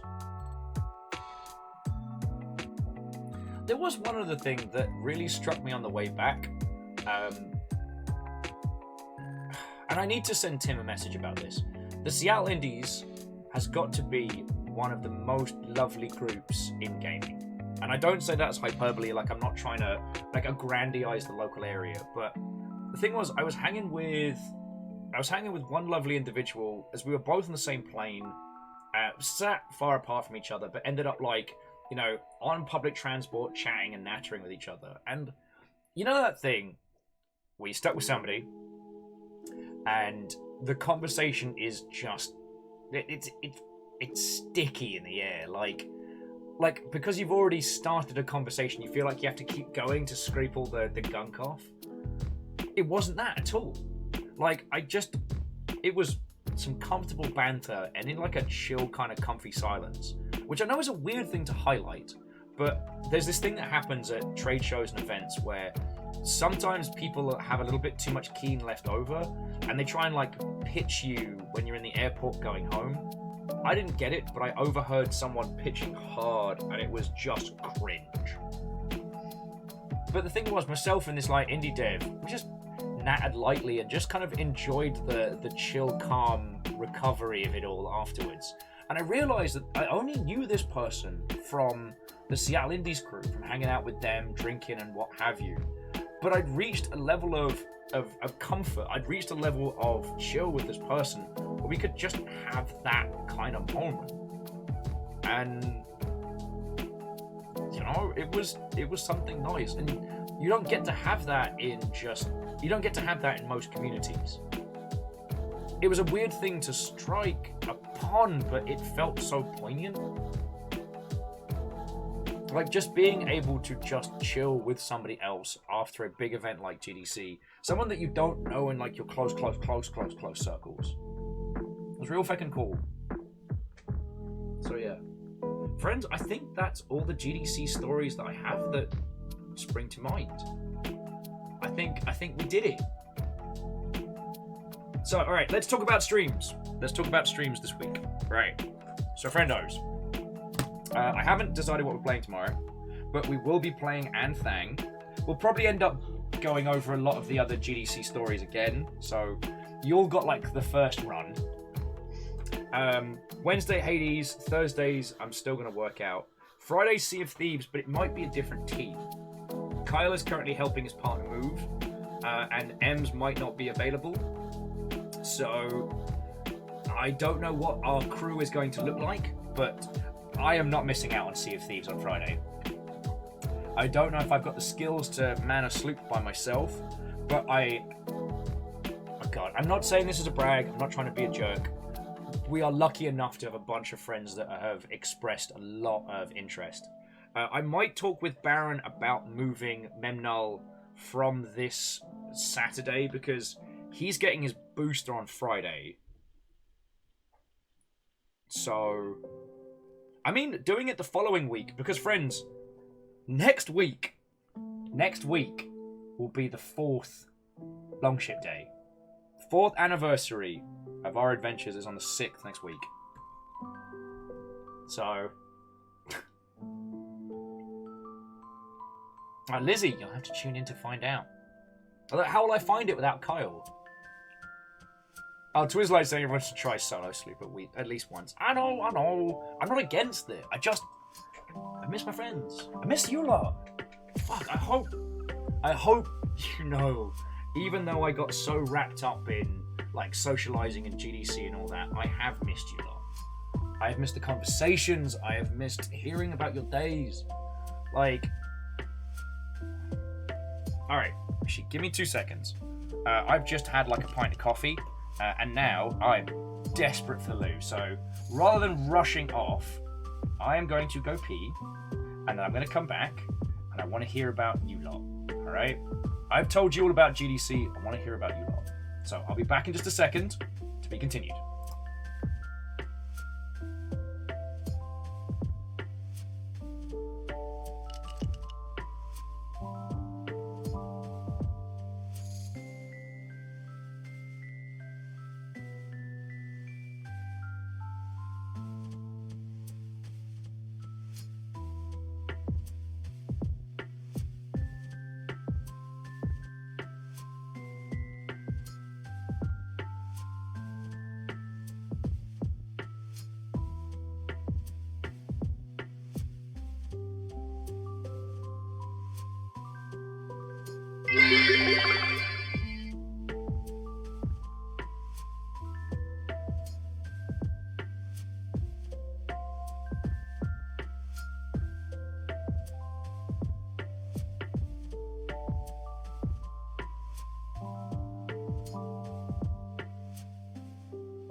Oops. My finger slipped.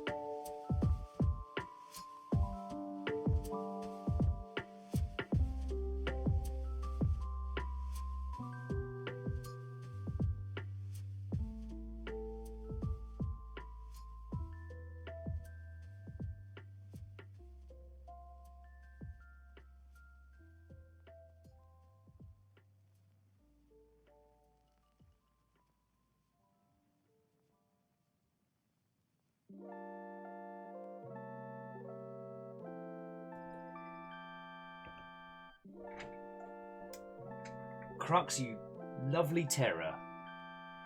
J-Post, thank you for 100. Crux, thank you for 1,000. Like, that's... $10, a lot of money. Thank you. Alright, so... how have you all been? It's been a whole bloody week. Tell me your tales, friends. Games industry stuff from the side seems to have been quiet, which is nice.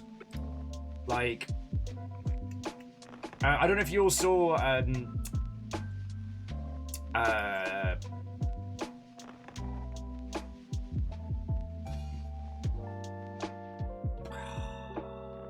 Inscription. Bleeding Nora, I had to go into the banks for that one. Inscription managed to win big at the IGF Awards, which was fucking great. Didn't get to meet Daniel Mullins, which is sad. J-Post playing a lot of Tunic, lovely. I've heard that the new Borderlands game, what's it called? Tiny Tina's Wonderlands, is a good one. And honestly, just from the description, the fact that Himbo is a class, I think is amazing.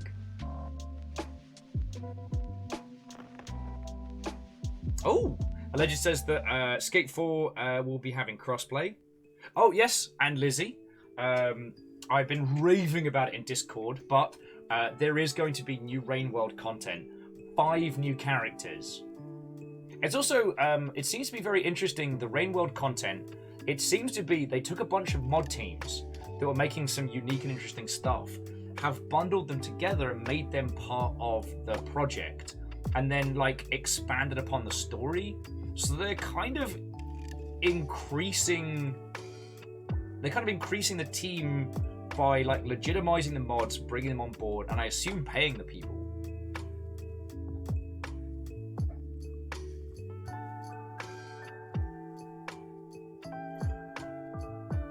Oh, did any of you play The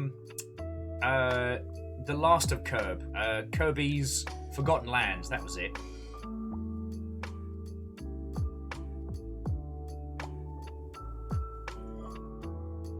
Because I'm very curious about that.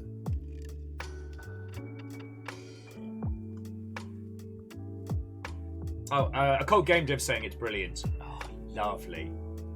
It's going to be a while before I'm going to get the chance to be able to play it, but I just, you know, you've all heard me ranting about, like, you know, the separation of, like, thematics and gameplay, like having that kind of that post Fall of Humanity game not be a miserable slogfest, but a happy, upbeat kind of thing. Why not? I haven't seen Kisa in, but I should probably have to warn Kisa that it seems people really do want a cottagecore shooter. So, whoops, guess I started a project again. Alright, look, I can't help it. It's a really good idea.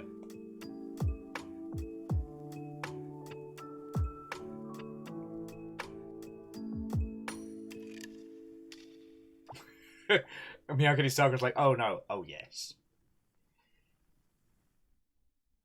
So, I guess we'll start doing a GDD for that proper soon. Clank said, a what shooter? A cottagecore survival shooter. Would you like the pitch? I can give you all the pitch if you'd like. Like, I got it. I'm ready to go. Probably because I just had a lot of coffee. Let's offset it with some water.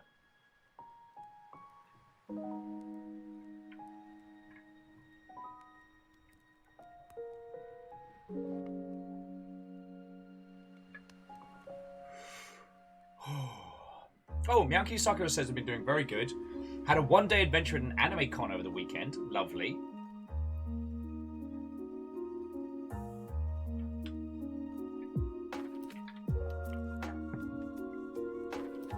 And Vanderbeest, thank you for refilling the pint glass. Alright. So, friendos, I'm going to try and decipher what this technical problem is. For those of you who are technically minded, I may bug you all in Discord in a little bit to try and solve this. Because we got a brand new cable for running the Longship wire. Hey! To the live action pixel. What, oh friend? How are you doing?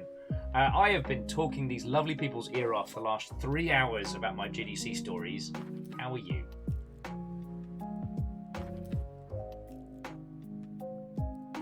Oh, let's just get a new car next week. Oh, that's lovely.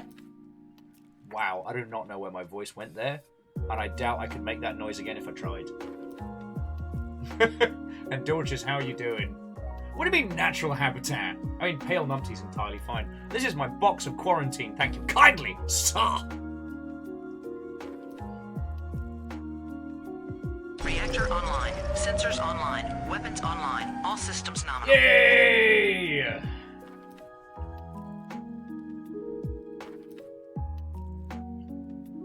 Cheers to you, friend. Cheers to you. Yeah, Ben. Boxes and boxes and boxes.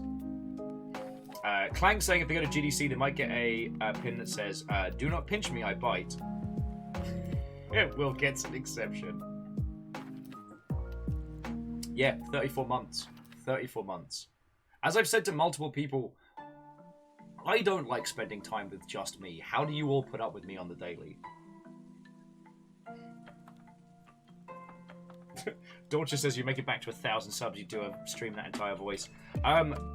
I am not making any more bets until the Perun voice stream has been done proper. I promised it. I'm a man of my word. I've been working with Lyris to lock it in. Like, I'm glad we did the cute Perun plays the game stream, but that doesn't feel like the full end of my bargain, so. And Dorchas, at this point, like, while 1,000 subs would be lovely, like, 1,000, the amount that it would cost an individual to buy 1,000 subs, if they just put that in as a donation or bits, that would be monstrously more powerful. But like I said, I'm not making any bets. We're not talking about cash money stuff. Hail Satan, hail Satan.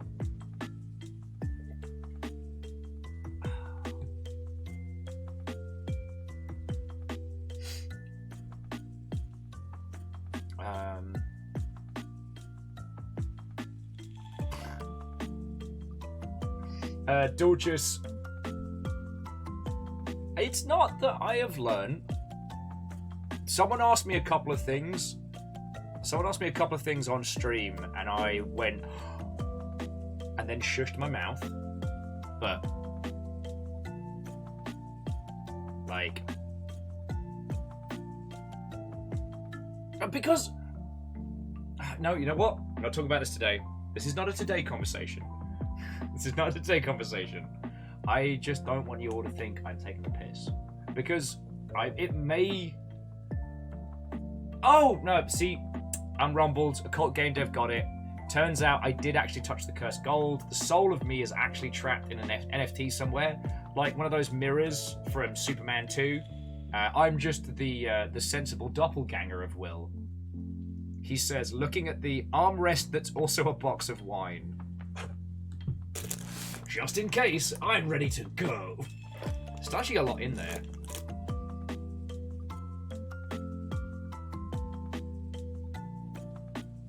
Sorry, Jackie. Looks like I already got sent to the Shadow Zone.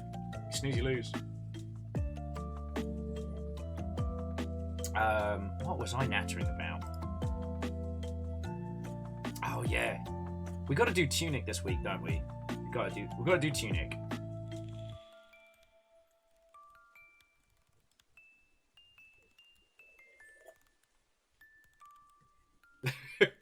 George is saying that Nuftas are actually people's souls trapped and being sold like a Doctor Who episode. Except for the soul has value. Tunic Tuesday does sound pretty good, J-Post. I'd be down. I don't know if it's one that we'll necessarily do a whole day on, but I do want to make sure like we celebrate that game. And Catastros very kindly sent me a copy of Expedition Zero, which is a walking sim horror game that looks very interesting. Oh no, it has guns in it. All right, walk and do shoot gun bangsman.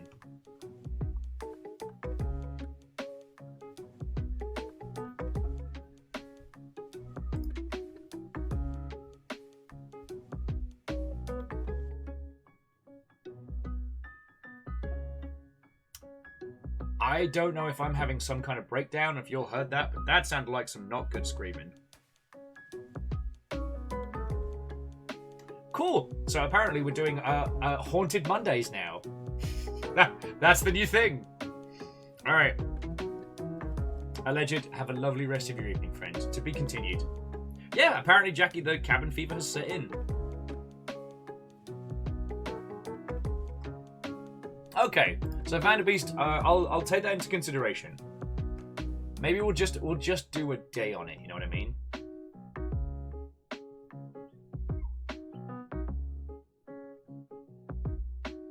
Yeah, no, I'm definitely losing it. I'm definitely losing it. There's no such thing as a land shark. No such thing as a land shark. Okay. So, friendos, I'm going to try trouble solving, which is like troubleshooting, but with less bullets.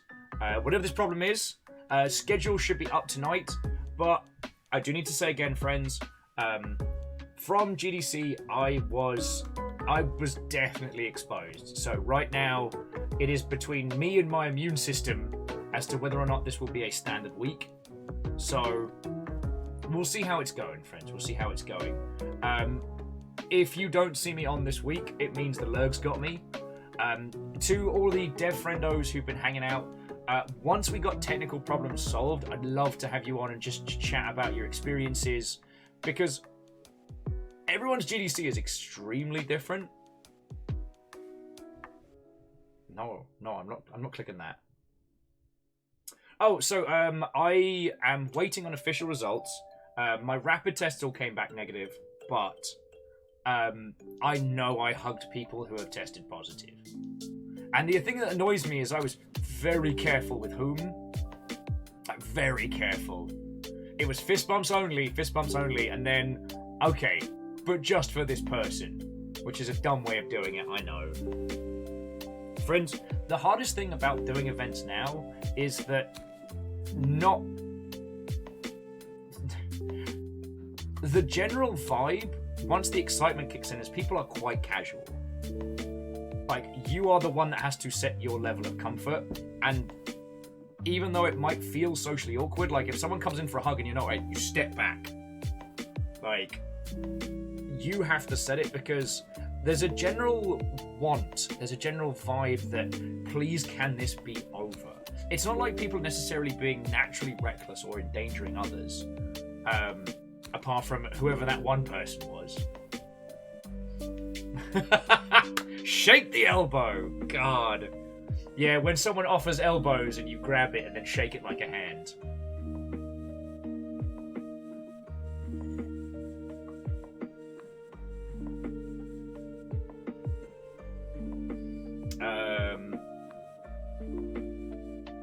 But yeah, that's the thing that struck me. Like, there were a few times where I shouldn't have hugged that person. I did. And now we just gotta wait and see. I'm feeling fine, but anyway.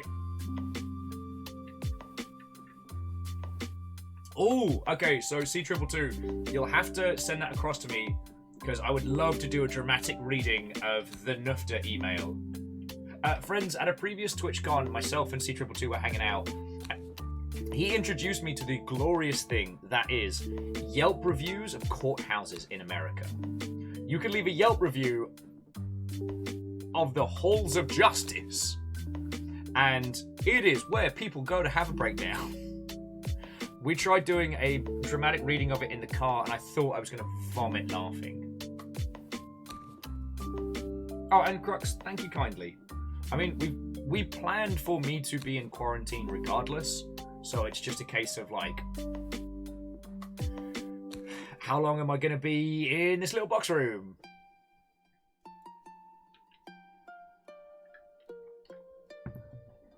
Oh, and Crux, I've got, I think, at least, I've got a bunch of rapid tests if need be, but it's the point where I've got to actually start stepping up, you know? I got the proper, like, this morning, so I'll know in a day or two.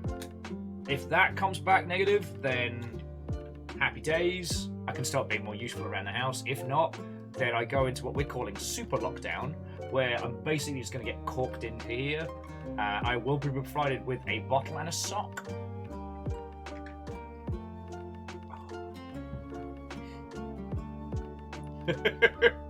Well, that was what it felt like.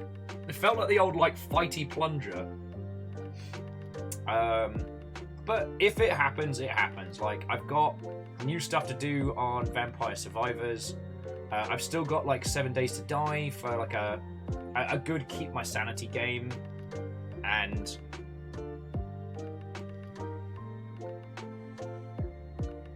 yeah, but Meow Kitty Sakura, didn't they get, like, a feckin', like, a bunch of booze or something?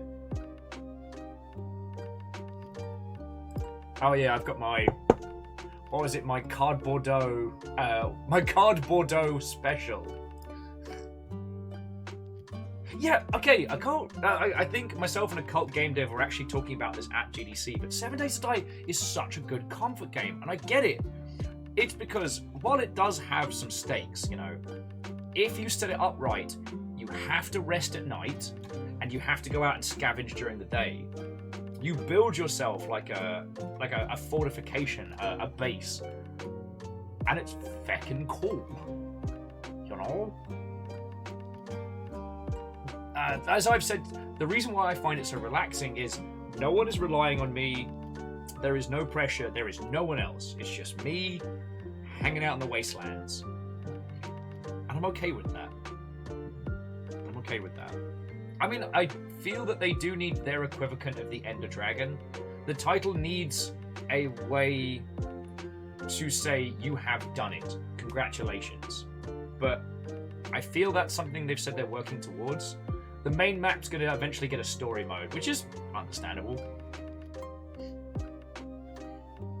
Andorf, I wish I could take credit for Card Bordeaux, but that was a lovely person in chat today.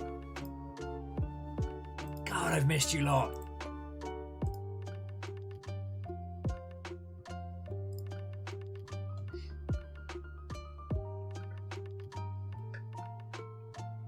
It has been far too long, friends. So I am sorry about the lack of streams and videos. I had every intention, and honestly, I just blinked. And I just blinked. And the whole week was gone. You know?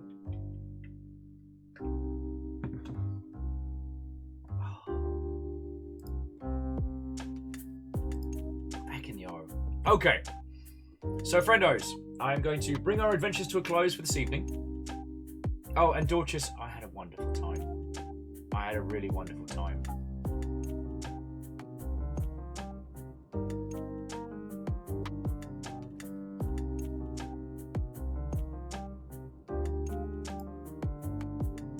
Interesting. Sorry, I was looking to see if see where we're going to go after this, and I saw one of the frozen frames.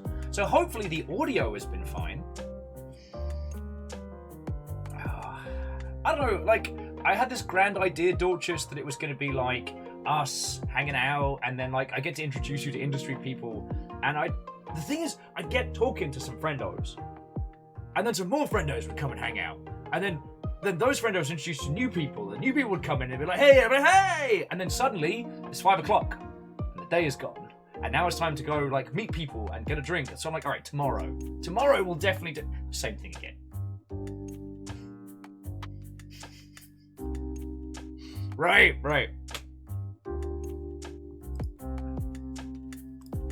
Let's get something chipper going. So I'm going to roll credits, and then I will find a lovely person to pass you on to on the internet.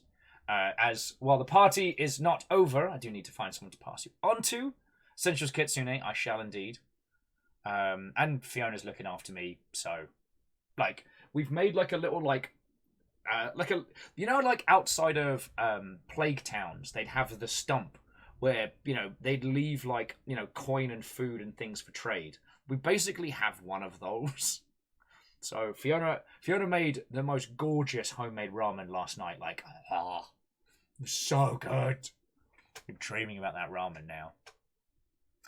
And she made me a sarnie today that threatens the gods. Oh, so good. So I am being looked after. Although, this is kind of a down payment because when Fiona goes to PAX East, I'm going to be returning the favour. Which does mean we might end up doing some cooking streams. So I can learn to do some wellity. The ghost of the longship. We meet again. Well.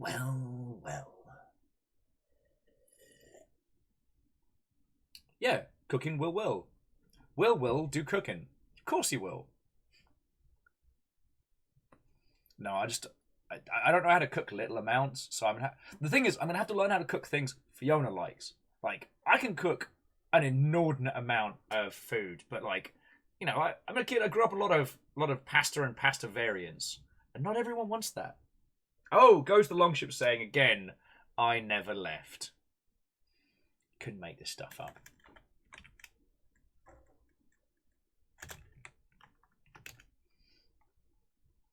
This is, and for those of you who are new to the show here, I'm terrible at ending streams. So they do tend to go on for a gajillion hours. I mean, this is a short stream for us, and it's coming up on 4. I just like talking to you. You want to come to a party at my house tonight? Anyone in LA is going to be there. Hey, and feelers, I mean, we'll see what's going down, but yeah, we should hang out more. I mean, you got to come hang out with Amos a bunch.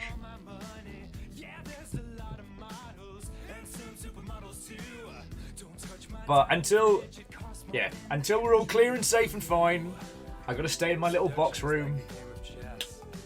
My little room with my little box.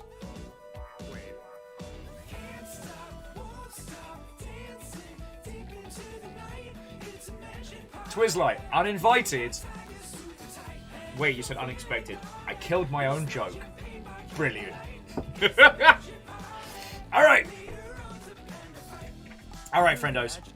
So, let me roll credits, let me say my thank yous, and we'll see where else on this wonderful platform of Twitch.television that we can go.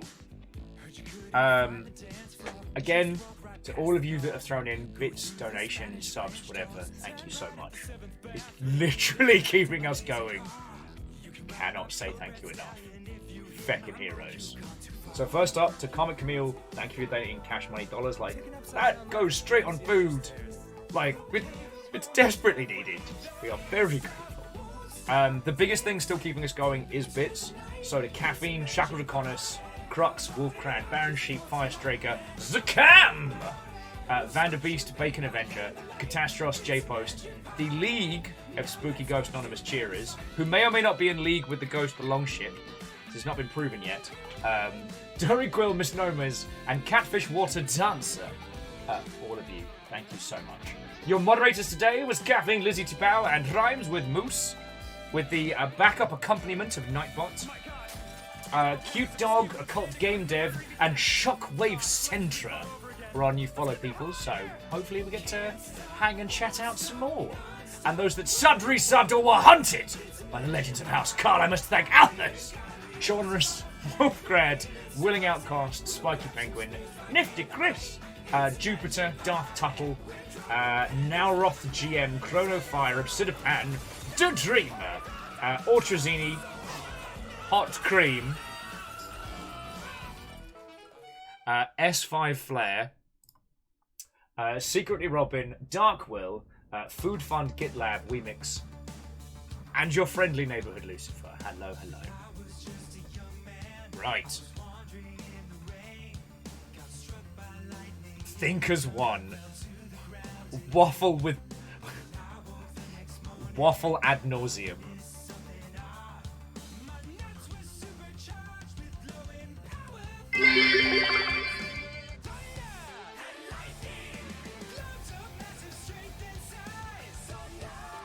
Alright. We may have to look further afield than usual.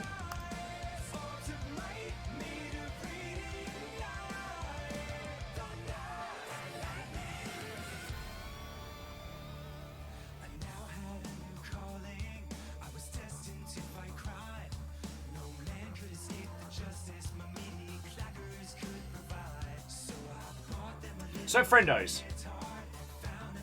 Oh, I did, because Vanderby Ben set me up for failure.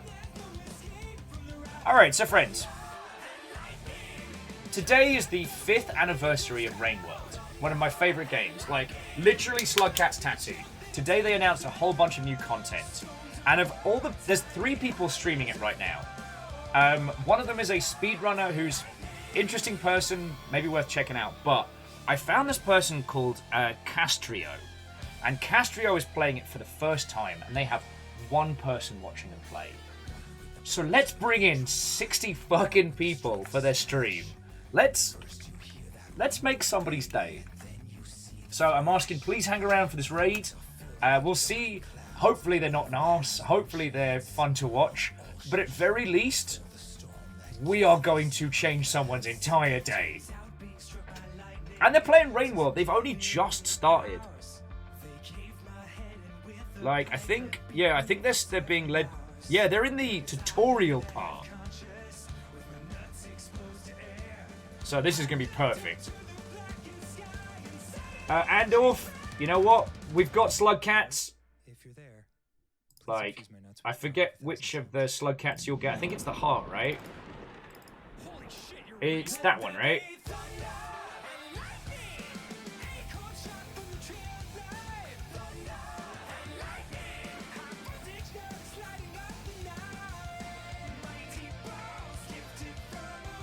God, I forgot how much this song slaps.